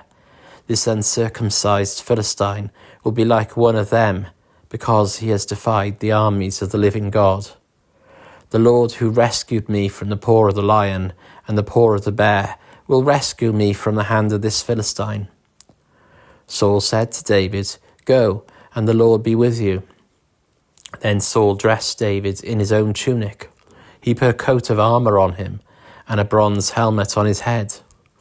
David fastened on his sword over the tunic and tried walking around, because he was not used to them. "I cannot go in these," he said to Saul, "because I am not used to them." So he took them off. Then he took his staff in his hand, chose 5 smooth stones from the stream, put them in the pouch of his shepherd's bag, and with his sling in his hand approached the Philistine. Meanwhile, the Philistine, with his shield-bearer in front of him, kept coming closer to David. He looked David over and saw that he was little more than a boy, glowing with health and handsome, and he despised him. He said to David, "Am I a dog that you come at me with sticks?" And the Philistine cursed David by his gods. "Come here," he said, "and I'll give your flesh to the birds and the wild animals." David said to the Philistine, "You come against me with sword and spear and javelin, but I come against you in the name of the Lord Almighty, the God of the armies of Israel, whom you have defied. This day the Lord will deliver you into my hands, and I'll strike you down and cut off your head. This very day I will give the carcasses of the Philistine army to the birds and the wild animals, and the whole world will know that there is a God in Israel. All those gathered here will know that it is not by sword or spear that the Lord saves, for the battle is the Lord's, and he will give all of you into our hands." As the Philistine moved closer to attack him, David ran quickly toward the battle line to meet him. Reaching into his bag and taking out a stone, he slung it and struck the Philistine on the forehead. The stone sank into his forehead, and he fell face down on the ground. So David triumphed over the Philistine with a sling and a stone. Without a sword in his hand, he struck down the Philistine and killed him. David ran and stood over him. He took hold of the Philistine's sword and drew it from the sheath. After he killed him, he cut off his head with the sword. When the Philistines saw that their hero was dead, they turned and ran. Then the men of Israel and Judah surged forward with a shout and pursued the Philistines to the entrance of Gath and to the gates of Ekron. Their dead were strewn along the Shaaraim road to Gath and Ekron. When the Israelites returned from chasing the Philistines, they plundered their camp. David took the Philistines' head and brought it to Jerusalem. He put the Philistines' weapons in his own tent. As Saul watched David going out to meet the Philistine, he said to Abner, commander of the army, "Abner, whose son is that young man?" Abner replied, "As surely as you live, your majesty, I don't know." The king said, "Find out whose son this young man is." As soon as David returned from killing the Philistine, Abner took him and brought him before Saul, with David still holding the Philistine's head. "Whose son are you, young man?" Saul asked him. David said, "I am the son of your servant Jesse of Bethlehem." Chapter 18. After David had finished talking with Saul, Jonathan became one in spirit with David, and he loved him as himself. From that day, Saul kept David with him, and did not let him return home to his family. And Jonathan made a covenant with David, because he loved him as himself. Jonathan took off the robe he was wearing and gave it to David, along with his tunic, and even his sword, his bow, and his belt. Whatever mission Saul sent him on, David was so successful that Saul gave him a high rank in the army. This pleased all the troops and Saul's officers as well. When the men were returning home after David had killed the Philistine, the women came out from all the towns of Israel to meet King Saul, with singing and dancing, with joyful songs and with timbrels and lyres. As they danced, they sang, "Saul has slain his thousands, and David his tens of thousands." Saul was very angry. This refrain displeased him greatly. "They have credited David with tens of thousands," he thought, "but me with only thousands. What more can he get but the kingdom?" And from that time on, Saul kept a close eye on David. The next day, an evil spirit from God came forcefully on Saul. He was prophesying in his house while David was playing the lyre, as he usually did. Saul had a spear in his hand, and he hurled it, saying to himself, "I'll pin David to the wall." But David eluded him twice. Saul was afraid of David, because the Lord was with David, but had departed from Saul. So he sent David away from him, and gave him command over 1,000 men. And David led the troops in their campaigns. In everything he did, he had great success, because the Lord was with him. When Saul saw how successful he was afraid of him. But all Israel and Judah loved David, because he led them in their campaigns. Saul said to David, "Here is my older daughter Merab. I will give her to you in marriage. Only serve me bravely, and fight the battles of the Lord." For Saul said to himself, "I will not raise a hand against him. Let the Philistines do that." But David said to Saul, "Who am I, and what is my family, or my clan in Israel, that I should become the king's son-in-law?" So when the time came for Merab, Saul's daughter, to be given to David, she was given in marriage to Adriel of Meholah. Now Saul's daughter, Michal, was in love with David, and when they told Saul about it, he was pleased. I will give her to him, he thought, so that she may be a snare to him, and so that the hands of the Philistines may be against him. So Saul said to David, now you have a second opportunity to become my son-in-law. Then Saul ordered his attendants, speak to David privately and say, look, the king likes you, and his attendants all love you. Now become his son-in-law. They repeated these words to David. But David said, do you think it is a small matter to become the king's son-in-law? I'm only a poor man and little known. When Saul's servants told him what David had said, Saul replied, say to David, the king wants no other price for the bride than 100 Philistine foreskins to take revenge on his enemies. Saul's plan was to have David fall by the hands of the Philistines. When the attendants told David these things, he was pleased to become the king's son-in-law. So before the allotted time elapsed, David took his men with him and went out and killed 200 Philistines and brought back their foreskins. They counted out the full number to the king, so that David might become the king's son-in-law.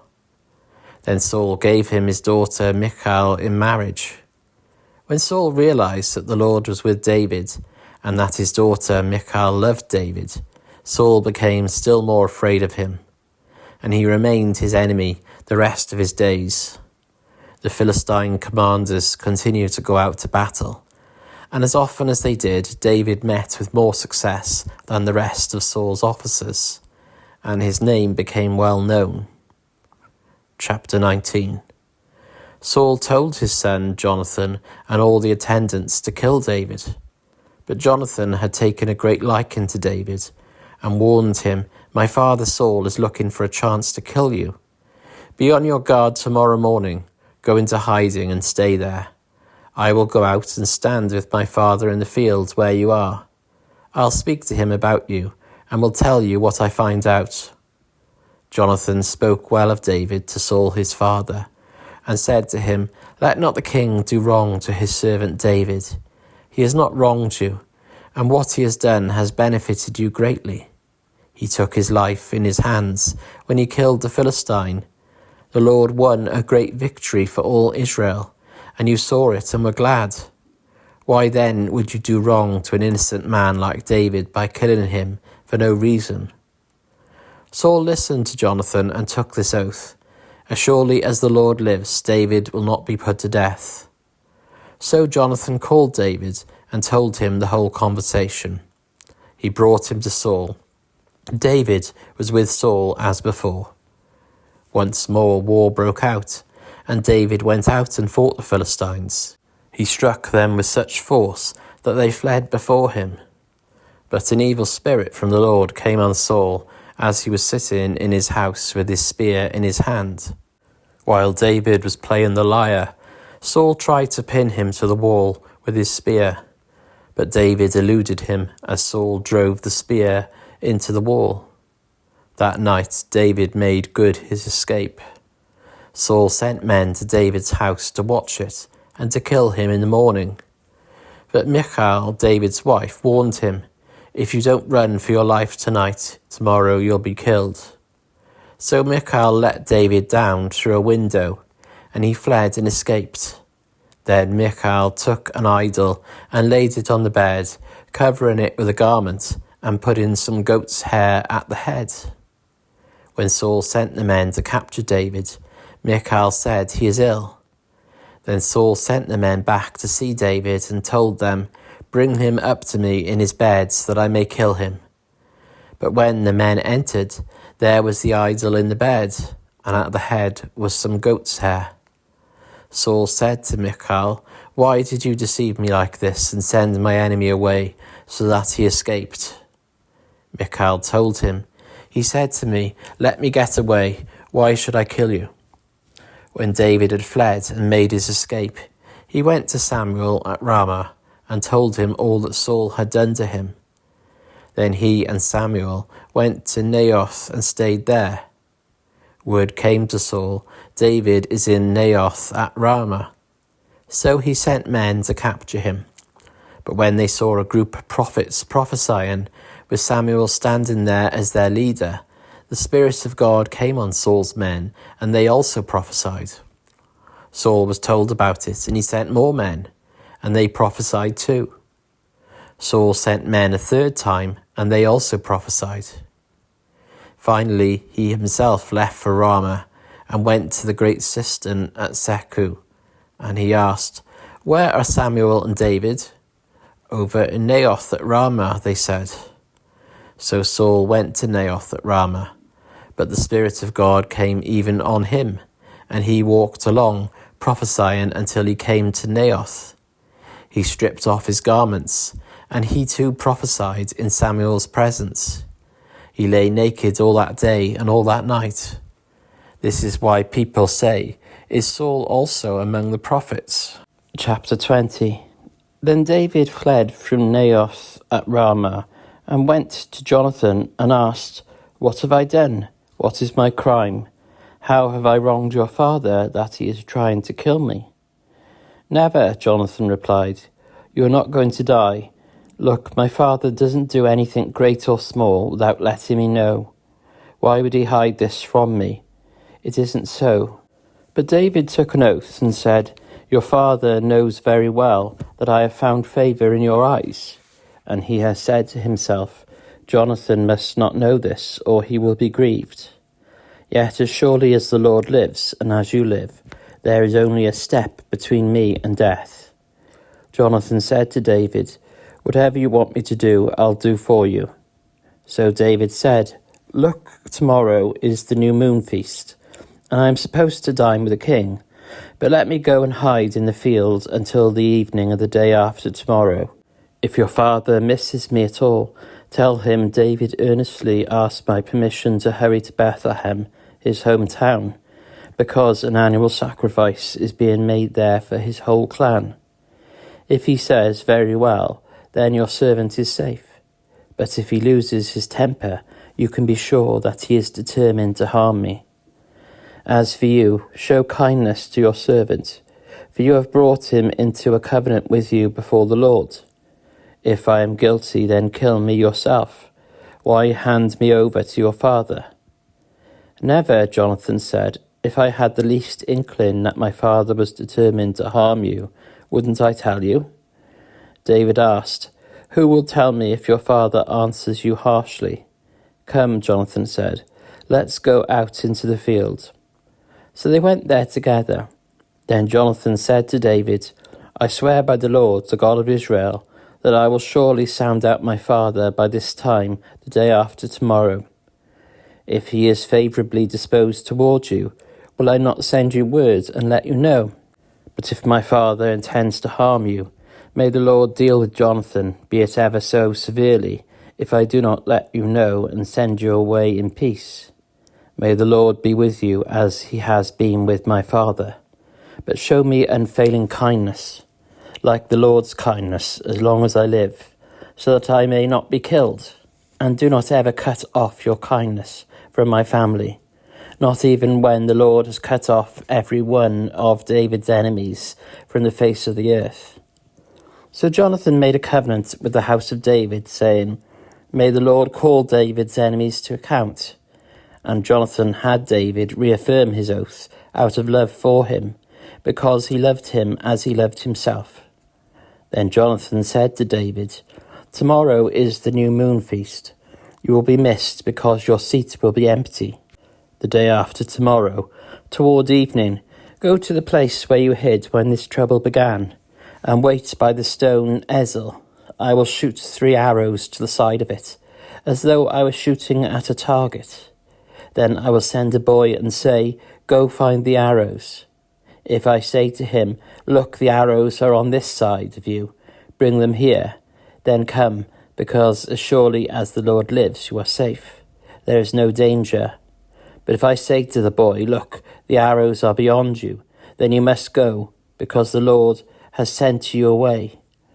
And about the matter you and I discussed, remember the Lord is witness between you and me forever. So David hid in the field, and when the new moon feast came, the king sat down to eat. He sat in his customary place by the wall opposite Jonathan, and Abner sat next to Saul. But David's place was empty. Saul said nothing that day, for he thought that something must have happened to David to make him ceremonially unclean. Surely he is unclean. But the next day, the second day of the month, David's place was empty again.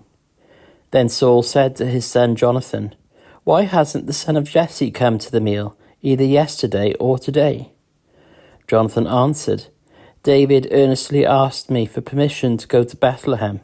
He said, 'Let me go, because our family is observing a sacrifice in the town, and my brother has ordered me to be there. If I have found favour in your eyes, let me get away to see my brothers.' That is why he has not come to the king's table." Saul's anger flared up at Jonathan, and he said to him, "You son of a perverse and rebellious woman, don't I know that you have sided with the son of Jesse, to your own shame and to the shame of the mother who bore you? As long as the son of Jesse lives on this earth, neither you nor your kingdom will be established. Now send someone to bring him to me, for he must die." "Why should he be put to death? What has he done?" Jonathan asked his father. But Saul hurled his spear at him to kill him. Then Jonathan knew that his father intended to kill David.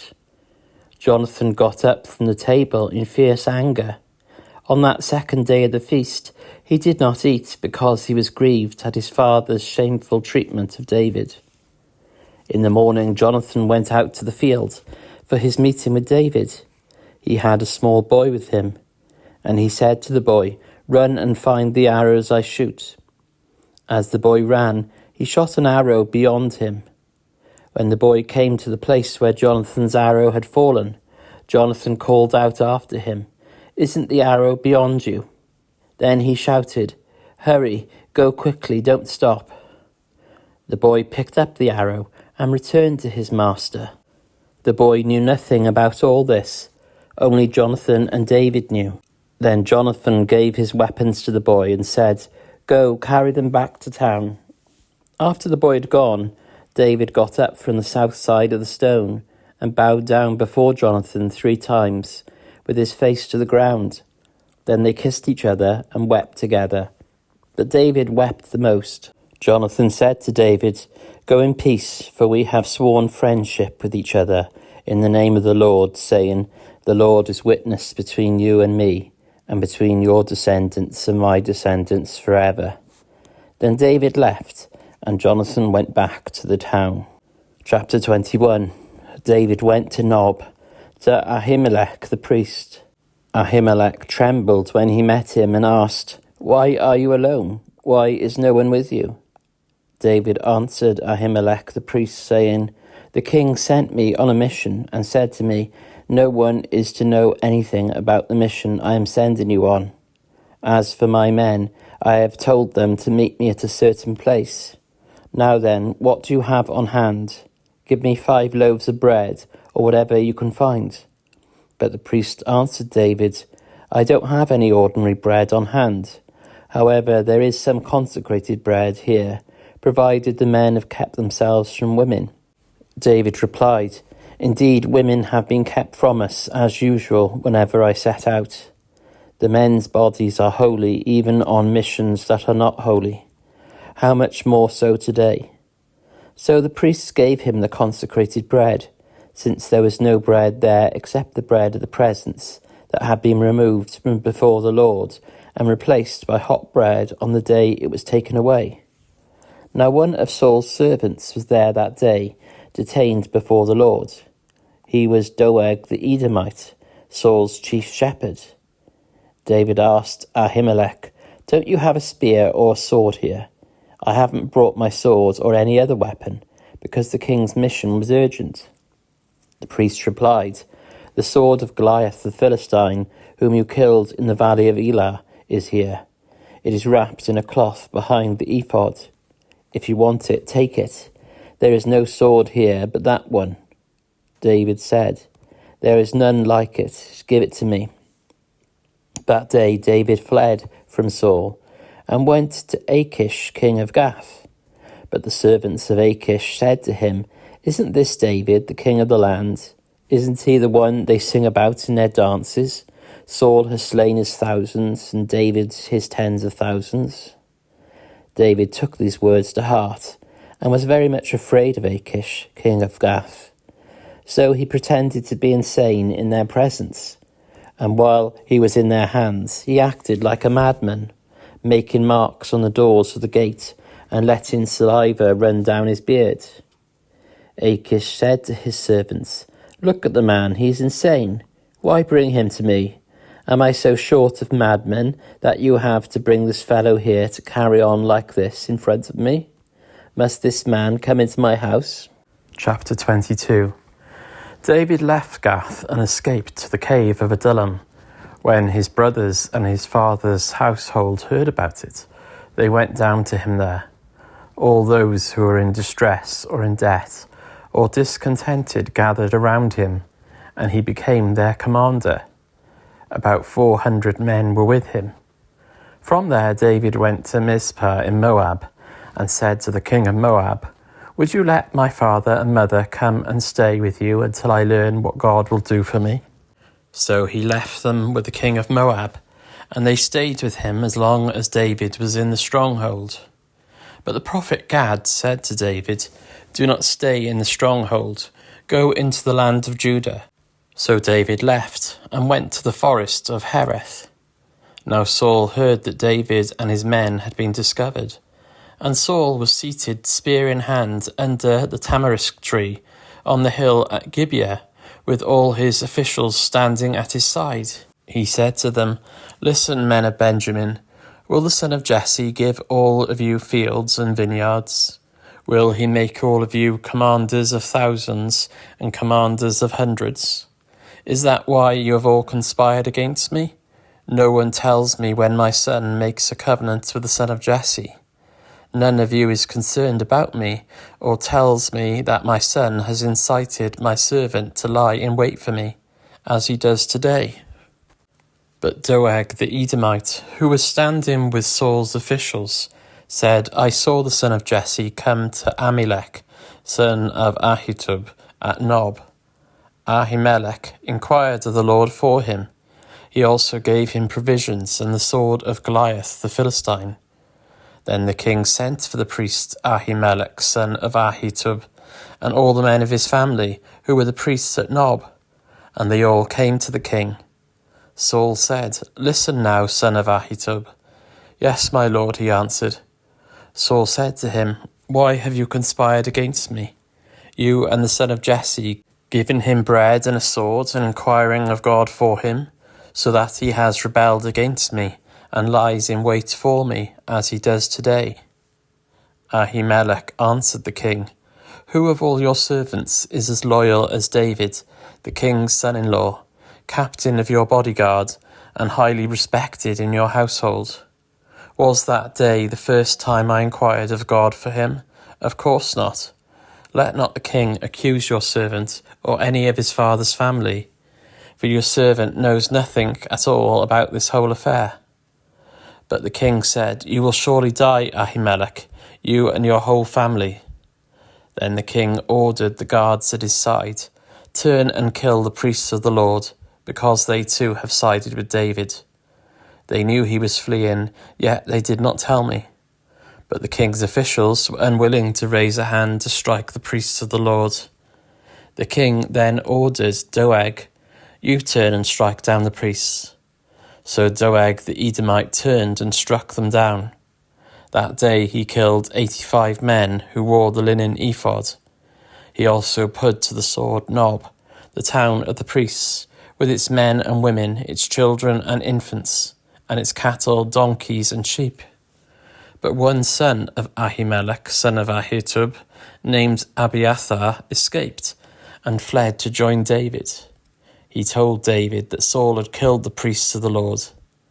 Then David said to Abiathar, "That day when Doeg the Edomite was there, I knew he would be sure to tell Saul.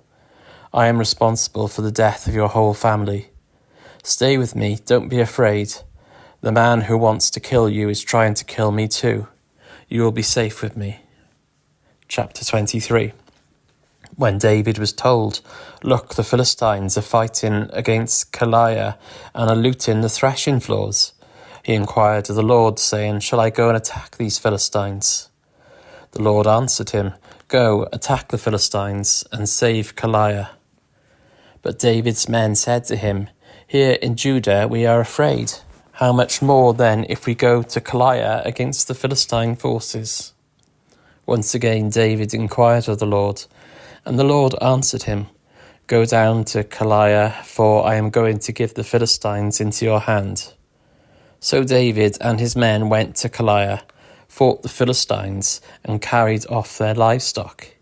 He inflicted heavy losses on the Philistines, and saved the people of Keilah. Now Abiathar, son of Ahimelech, had brought the ephod down with him when he fled to David at Keilah. Saul was told that David had gone to Keilah, and he said, "God has delivered him into my hands, but David has imprisoned himself by entering a town with gates and bars." And Saul called up all his forces for battle, to go down to Keilah to besiege David and his men. When David learned that Saul was plotting against him, he said to Abiathar the priest, "Bring the ephod." David said, "Lord God of Israel, your servant has heard definitely that Saul plans to come to Keilah and destroy the town on account of me. Will the citizens of Keilah surrender me to him? Will Saul come down as your servant has heard? Lord God of Israel, tell your servant." And the Lord said, "He will." Again David asked, "Will the citizens of Keilah surrender me and my men to Saul?" And the Lord said, "They will." So David and his men, about 600 in number, left Keilah and kept moving from place to place. When Saul was told that David had escaped from Keilah, he did not go there. David stayed in the wilderness strongholds and in the hills of the deserts of Ziph. Day after day Saul searched for him, but God did not give David into his hands. While David was at Horesh in the desert of Ziph, he learned that Saul had come out to take his life. And Saul's son Jonathan went to David at Horesh and helped him find strength in God. "Don't be afraid," he said. "My father Saul will not lay a hand on you. You will be king over Israel, and I will be second to you. Even my father Saul knows this." The two of them made a covenant before the Lord. Then Jonathan went home, but David remained at Horesh. The Ziphites went up to Saul at Gibeah and said, "Is not David hiding among us in the strongholds at Horesh, on the hill of Hachilah, south of Jeshimon? Now, your majesty, come down whenever it pleases you to do so, and we will be responsible for giving him into your hands." Saul replied, "The Lord bless you for your concern for me. Go and get more information. Find out where David usually goes and who has seen him there. They tell me he is very crafty. Find out about all the hiding places he uses and come back to me with definite information. Then I will go with you. If he is in the area, I will track him down among all the clans of Judah." So they set out and went to Ziph ahead of Saul. Now David and his men were in the desert of Maon, in the Arabah south of Jeshimon. Saul and his men began the search, and when David was told about it, he went down to the rock and stayed in the desert of Maon. When Saul heard this, he went into the desert of Maon in pursuit of David. Saul was going along one side of the mountain, and David and his men were on the other side, hurrying to get away from Saul. As Saul and his forces were closing in on David and his men to capture them, a messenger came to Saul saying, "Come quickly, the Philistines are raiding the land." Then Saul broke off his pursuit of David and went to meet the Philistines. That is why they call this place Selah Hammerkaloth. And David went up from there and lived in the strongholds of En-gedi. Chapter 24. After Saul returned from pursuing the Philistines, he was told David is in the desert of En-gedi. So Saul took 3,000 able young men from all Israel and set out to look for David and his men near the crags of the wild goats. He came to the sheep pens along the way. A cave was there, and Saul went in to relieve himself. David and his men were far back in the cave.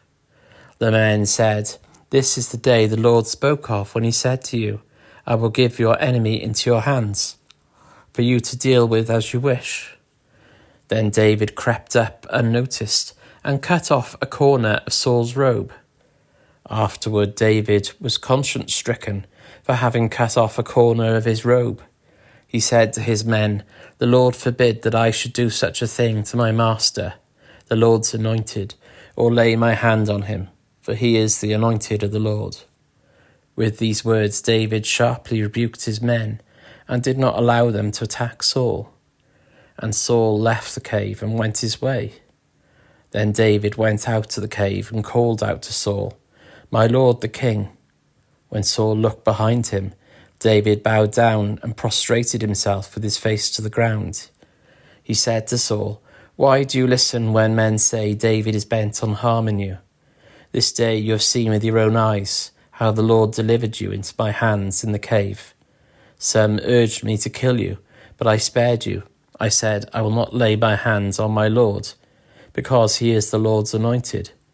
See, my father, look at this piece of your robe in my hand. I cut off the corner of your robe, but did not kill you. See that there is nothing in my hand to indicate that I am guilty of wrongdoing or rebellion. I have not wronged you, but you are hunting me down to take my life. May the Lord judge between you and me, and may the Lord avenge the wrongs you have done to me. But my hand will not touch you. As the old saying goes, from evildoers come evil deeds. So my hands will not touch you. Again, whom has the king of Israel come out? Who are you pursuing? A dead dog? A flea? May the Lord be our judge and decide between us. May he consider my cause and uphold it. May he vindicate me by delivering me from your hand." When David finished saying this, Saul asked, "Is that your voice, David, my son?" And he wept aloud. "You are more righteous than I," he said. "You have treated me well, but I have treated you badly. You have just now told me about the good you did to me. The Lord delivered me into your hands, but you did not kill me. When a man finds his enemy, does he let him get away unharmed? May the Lord reward you well for the way you have treated me today. I know that you will surely be king, and that the kingdom of Israel will be established in your hands. Now swear to me by the Lord that you will not kill off my descendants or wipe out my name from my father's family." So David gave his oath to Saul. Then Saul returned home, but David and his men went up to the stronghold. Chapter 25. Now Samuel died, and all Israel assembled and mourned for him, and they buried him at his home in Ramah. Then David moved down into the desert of Paran. A certain man in Maon, who had property there at Carmel, was very wealthy. He had 1,000 goats and 3,000 sheep, which he was shearing in Carmel. His name was Nabal, and his wife's name was Abigail. She was an intelligent and beautiful woman, but her husband was surly and mean in his dealings. He was a Calebite. While David was in the wilderness, he heard that Nabal was shearing sheep. So he sent 10 young men and said to them, "Go up to Nabal at Carmel and greet him in my name. Say to him, 'Long life to you, good health to you and your household, and good health to all that is yours. Now I hear that it is sheep shearing time. When your shepherds were with us, we did not mistreat them, and the whole time they were at Carmel, nothing of theirs was missing. Ask your own servants, and they will tell you. Therefore be favourable toward my men, since we come at a festive time.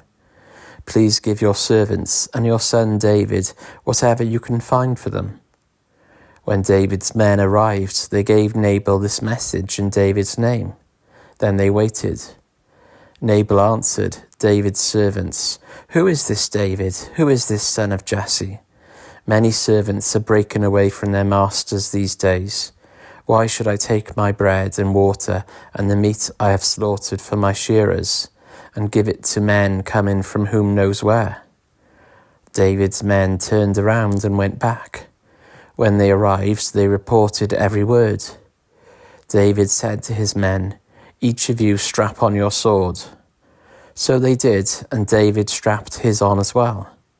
About 400 men went up with David, while 200 stayed with the supplies. One of the servants told Abigail, Nabal's wife, "David sent messengers from the wilderness to give our master his greetings, but he hurled insults at them. Yet these men were very good to us.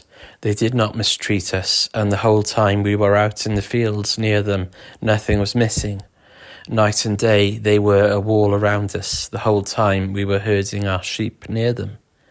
Now think it over and see what you can do, because disaster is hanging over our master and his whole household. He is such a wicked man, no one can talk to him." Abigail acted quickly. She took 200 loaves of bread, 2 skins of wine, 5 dressed sheep, 5 seahs of roasted grain, 100 cakes of raisins, and 200 cakes of pressed figs, and loaded them on donkeys.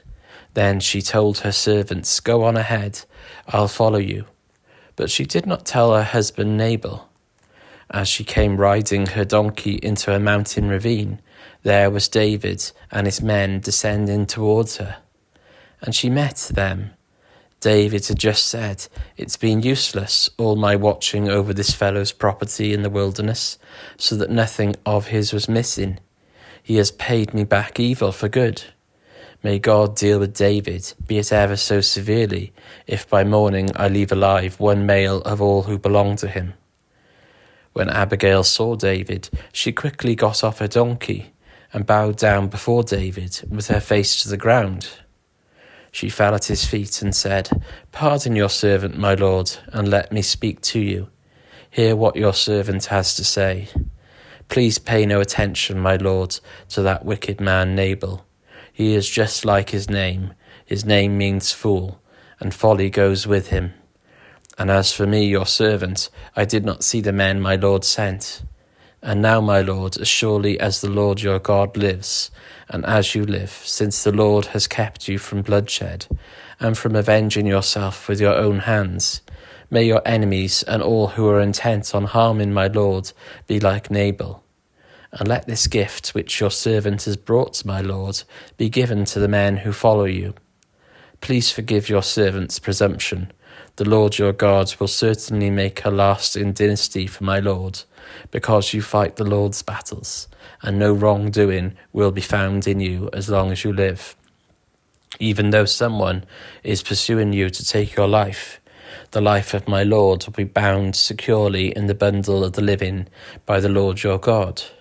But the lives of your enemies he will hurl away as from the pocket of a sling.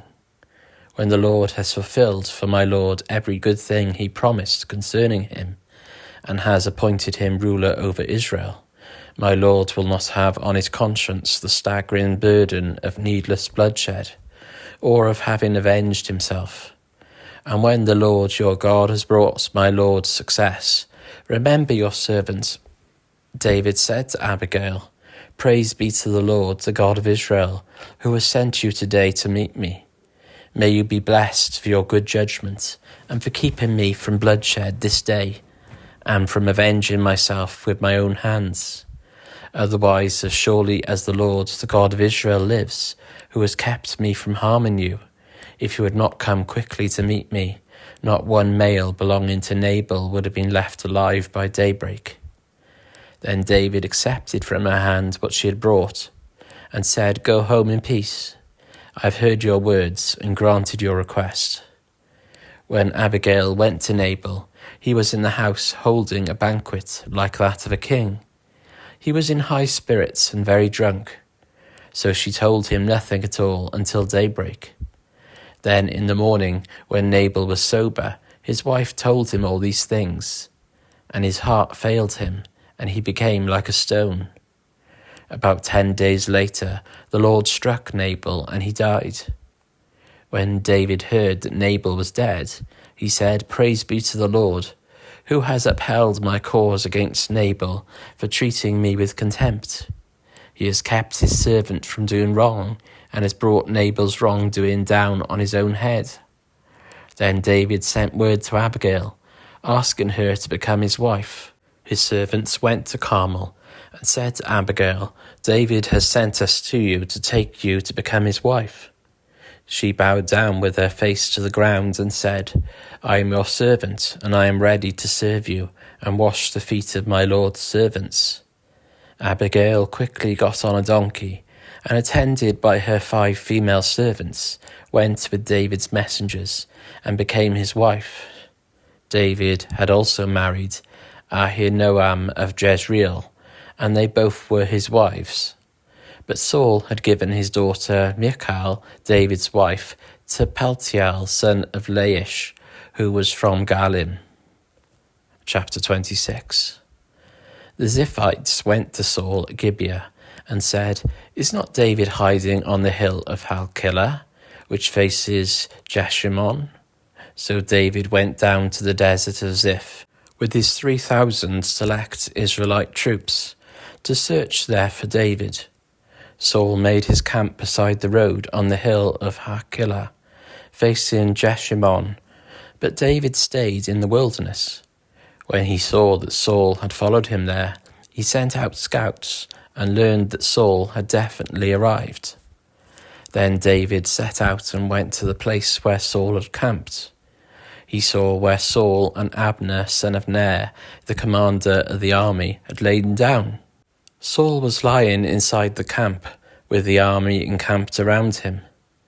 David then asked Ahimelech the Hittite and Abishai, son of Zeruiah, Joab's brother, "Who will go down into the camp with me to Saul?"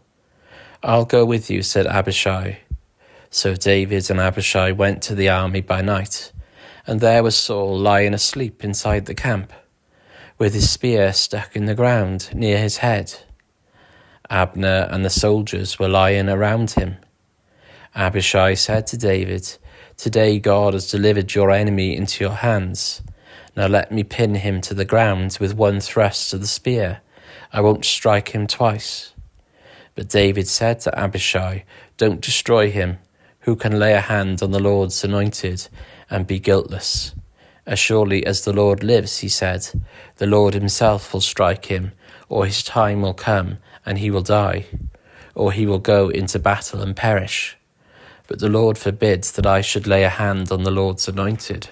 Now get the spear and water jug that are near his head, and let's go." So David took the spear and water jug near Saul's head, and they left. No one saw or knew about it, nor did anyone wake up. They were all sleeping, because the Lord had put them into a deep sleep. Then David crossed over to the other side and stood on top of the hill some distance away. There was a wide space between them. He called out to the army and to Abner, son of Ner, "Aren't you going to answer me, Abner?" Abner replied, "Who are you who calls to the king?" David said, "You're a man, aren't you? And who is like you in Israel? Why didn't you guard your lord the king? Someone came to destroy your lord the king. What you have done is not good. As surely as the Lord lives, you and your men must die, because you did not guard your master, the Lord's anointed. Look around you. Where are the king's spear and water jug that were near his head?" Saul recognized David's voice and said, "Is that your voice, David, my son?" David replied, "Yes, it is, my lord the king." And he added, "Why is my lord pursuing his servant? What have I done? And what wrong am I guilty of? Now let my lord the king listen to his servant's words. If the Lord has incited you against me, then may he accept an offering. If, however, people have done it, may they be cursed before the Lord. They have driven me today from my share in the Lord's inheritance, and have said, 'Go serve other gods.' Now do not let my blood fall to the ground far from the presence of the Lord. The king of Israel has come out to look for a flea, as one hunts a partridge in the mountains." Then Saul said, "I have sinned. Come back, David my son. Because you considered my life precious today, I will not try to harm you again. Surely I have acted like a fool, and have been terribly wrong." "Here is the king's spear," David answered. "Let one of your young men come over and get it. The Lord rewards everyone for their righteousness and faithfulness. The Lord delivered you into my hands today, but I would not lay a hand on the Lord's anointed. As surely as I valued your life today, so may the Lord value my life and deliver me from all trouble." Then Saul said to David, "May you be blessed, David my son. You will do great things and surely triumph." So David went on his way, and Saul returned home. Chapter 27. But David thought to himself, "One of these days I will be destroyed by the hands of Saul. The best thing I can do is to escape to the land of the Philistines. Then Saul will give up searching for me anywhere in Israel, and I will slip out of his hand." So David and the 600 men with him left, and went over to Achish, son of Maoch, king of Gath. David and his men settled in Gath with Achish. Each man had his family with him, and David had his 2 wives, Ahinoam of Jezreel, and Abigail of Carmel, the widow of Nabal. When Saul was told that David had fled to Gath, he no longer searched for him.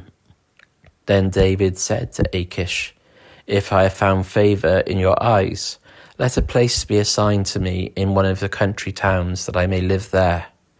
Why should your servants live in the royal city with you?" So on that day Achish gave him Ziklag, and it has belonged to the kings of Judah ever since. David lived in Philistine territory 1 year and 4 months. Now David and his men went up and raided the Geshurites, the Girzites, and the Amalekites. From ancient times these peoples had lived in the land extending to Shur and Egypt. Whenever David attacked an area, he did not leave a man or woman alive, but took sheep and cattle, donkeys and camels, and clothes. Then he returned to Achish.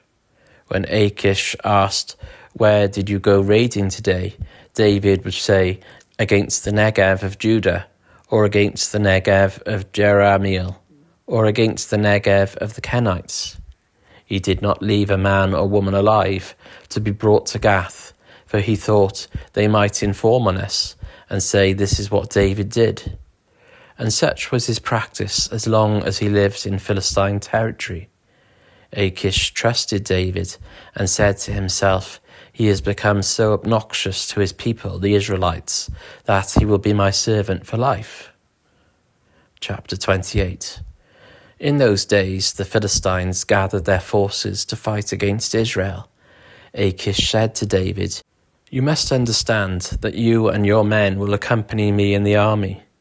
David said, "Then you will see for yourself what your servant can do." Achish replied, "Very well, I will make you my bodyguard for life." Now Samuel was dead, and all Israel had mourned for him and buried him in his hometown of Ramah. Saul had expelled the mediums and spiritists from the land. The Philistines assembled and came and set up camp at Shunem, while Saul gathered all Israel and set up camp at Gilboa. When Saul saw the Philistine army, he was afraid. Terror filled his heart. He inquired of the Lord, but the Lord did not answer him by dreams or Urim or prophets. Saul then said to his attendants, "Find me a woman who is a medium, so I may go and inquire of her." "There is one in Endor," they said. So Saul disguised himself, putting on other clothes, and at night he and 2 men went to the woman. "Consult a spirit for me," he said, "and bring up for me the one I name." But the woman said to him, "Surely you know what Saul has done. He has cut off the mediums and spiritists from the land. Why have you set a trap for my life to bring about my death?" Saul swore to her by the Lord, "As surely as the Lord lives, you will not be punished for this." Then the woman asked, "Whom shall I bring up for you?" "Bring up Samuel," he said. When the woman saw Samuel, she cried out at the top of her voice and said to Saul, "Why have you deceived me? You are Saul." The king said to her, "Don't be afraid. What do you see?" The woman said, "I see a ghostly figure coming up out of the earth." "What does he look like?" he asked. "An old man wearing a robe is coming up," she said. Then Saul knew it was Samuel, and he bowed down and prostrated himself with his face to the ground. Samuel said to Saul, "Why have you disturbed me by bringing me up?" "I am in great distress," Saul said. "The Philistines are fighting against me, and God has departed from me. He no longer answers me, either by prophets or by dreams. So I have called on you to tell me what to do." Samuel said, "Why do you consult me, now that the Lord has departed from you and become your enemy? The Lord has done what he predicted through me. The Lord has torn the kingdom out of your hands and given it to one of your neighbours, to David, because you did not obey the Lord or carry out his fierce wrath against the Amalekites. The Lord has done this to you today. The Lord will deliver both Israel and you into the hands of the Philistines, and tomorrow you and your sons will be with me. The Lord will also give the army of Israel into the hands of the Philistines." Immediately Saul fell full length on the ground, filled with fear because of Samuel's words. His strength was gone, for he had eaten nothing all that day and all that night. When the woman came to Saul and saw that he was greatly shaken, she said, "Look, your servant has obeyed you. I took my life in my hands and did what you told me to do. Now please listen to your servant and let me give you some food, so you may eat and have the strength to go on your way." He refused and said, "I will not eat." But his men joined the woman in urging him, and he listened to them. He got up from the ground and sat on the couch. The woman had a fattened calf at the house, which she butchered at once. She took some flour, kneaded it, and baked bread without yeast.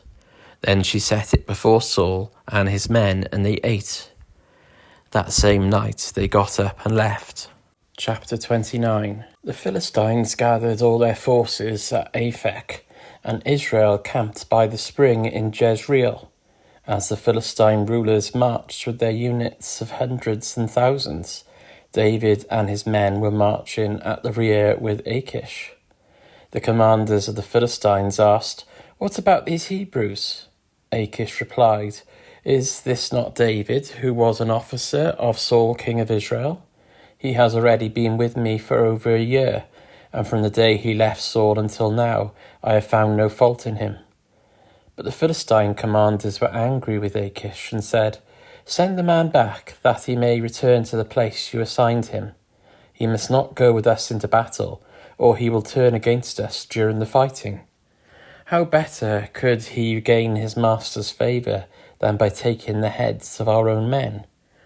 Isn't this the David they sang about in their dances? Saul has slain his thousands, and David his tens of thousands." So Achish called David and said to him, "As surely as the Lord lives, you have been reliable, and I would be pleased to have you serve with me in the army. From the day you came to me until today, I have found no fault in you. But the rulers don't approve of you. Now turn back and go in peace. Do nothing to displease the Philistine rulers." "But what have I done?" asked David. "What have you found against your servant from the day I came to you until now? Why can't I go and fight against the enemies of my lord the king?" Achish answered, "I know that you have been as pleasing in my eyes as an angel of God. Nevertheless, the Philistine commanders have said he must not go up with us into battle. Now get up early, along with your master's servants who have come with you, and leave in the morning as soon as it is light. So David and his men got up early in the morning to go back to the land of the Philistines, and the Philistines went up to Jezreel. Chapter 30. David and his men reached Ziklag on the third day. Now the Amalekites had raided the Negev and Ziklag. They had attacked Ziklag and burned it, and had taken captive the women and everyone else in it, both young and old. They killed none of them, but carried them off as they went on their way. When David and his men reached Ziklag, they found it destroyed by fire, and their wives and sons and daughters taken captive. So David and his men wept aloud until they had no strength left to weep. David's 2 wives had been captured, Ahinoam of Jezreel and Abigail, the widow of Nabal of Carmel. David was greatly distressed because the men were talking of stoning him. Each one was bitter in spirit because of his sons and daughters. But David found strength in the Lord his God. Then David said to Abiathar the priest, the son of Ahimelech, "Bring me the ephod." Abiathar brought it to him, and David inquired of the Lord, "Shall I pursue this raiding party? Will I overtake them?" "Pursue them," he answered. "You will certainly overtake them, and succeed in the rescue." David and the 600 men with him came to the Besor valley, where some stayed behind. 200 of them were too exhausted to cross the valley, but David and the other 400 continued the pursuit. They found an Egyptian in a field and brought him to David. They gave him water to drink and food to eat, part of a cake of pressed figs and 2 cakes of raisins. He ate and was revived, for he had not eaten any food or drunk any water for 3 days and 3 nights. David asked him, "Who do you belong to? Where do you come from?" He said, "I am an Egyptian, the slave of an Amalekite. My master abandoned me when I became ill 3 days ago. We raided the Negev of the Catharites, some territory belonging to Judah, and the Negev of Caleb, and we burned Ziklag." David asked him, "Can you lead me down to this raiding party?" He answered, "Swear to me before God that you will not kill me or hand me over to my master, and I will take you down to them." He led David down, and there they were, scattered over the countryside, eating, drinking, and revelling, because of the great amount of plunder they had taken from the land of the Philistines and from Judah. David fought them from dusk until the evening of the next day, and none of them got away, except 400 young men who rode off on camels and fled. David recovered everything the Amalekites had taken, including his 2 wives. Nothing was missing, young or old, boy or girl, plunder or anything else they had taken. David brought everything back. He took all the flocks and herds, and his men drove them ahead of the other livestock, saying, "This is David's plunder." Then David came to the 200 men who had been too exhausted to follow him, and who were left behind at the Besor valley. They came out to meet David and the men with him. As David and his men approached, he asked them how they were. But all the evil men and troublemakers among David's followers said, "Because they did not go out with us, we will not share with them the plunder we recovered. However, each man may take his wife and children and go." David replied, "No, my brothers, you must not do that with what the Lord has given us. He has protected us and delivered into our hands the raiding party that came against us. Who will listen to what you say?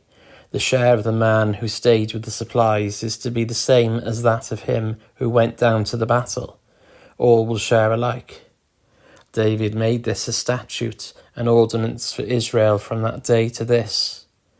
When David reached Ziklag, he sent some of the plunder to the elders of Judah, who were his friends, saying, "Here is a gift for you from the plunder of the Lord's enemies." David sent it to those who were in Bethel, Ramoth Negev, and Jattir, to those in Aroer, Siphmoth, Eshtemoa, and Rakal, to those in the towns of the Jerahmeelites and the Kenites, to those in Hormah, Bor Ashan, Athak, and Hebron, and to those in all the other places where he and his men had roamed. Chapter 31. Now the Philistines fought against Israel. The Israelites fled before them, and many fell dead on Mount Gilboa.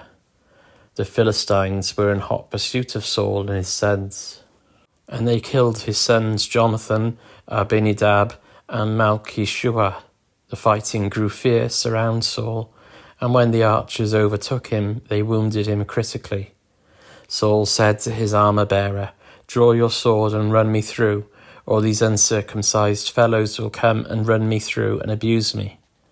But his armor-bearer was terrified and would not do it. So Saul took his own sword and fell on it. When the armor-bearer saw that Saul was dead, he too fell on his sword and died with him.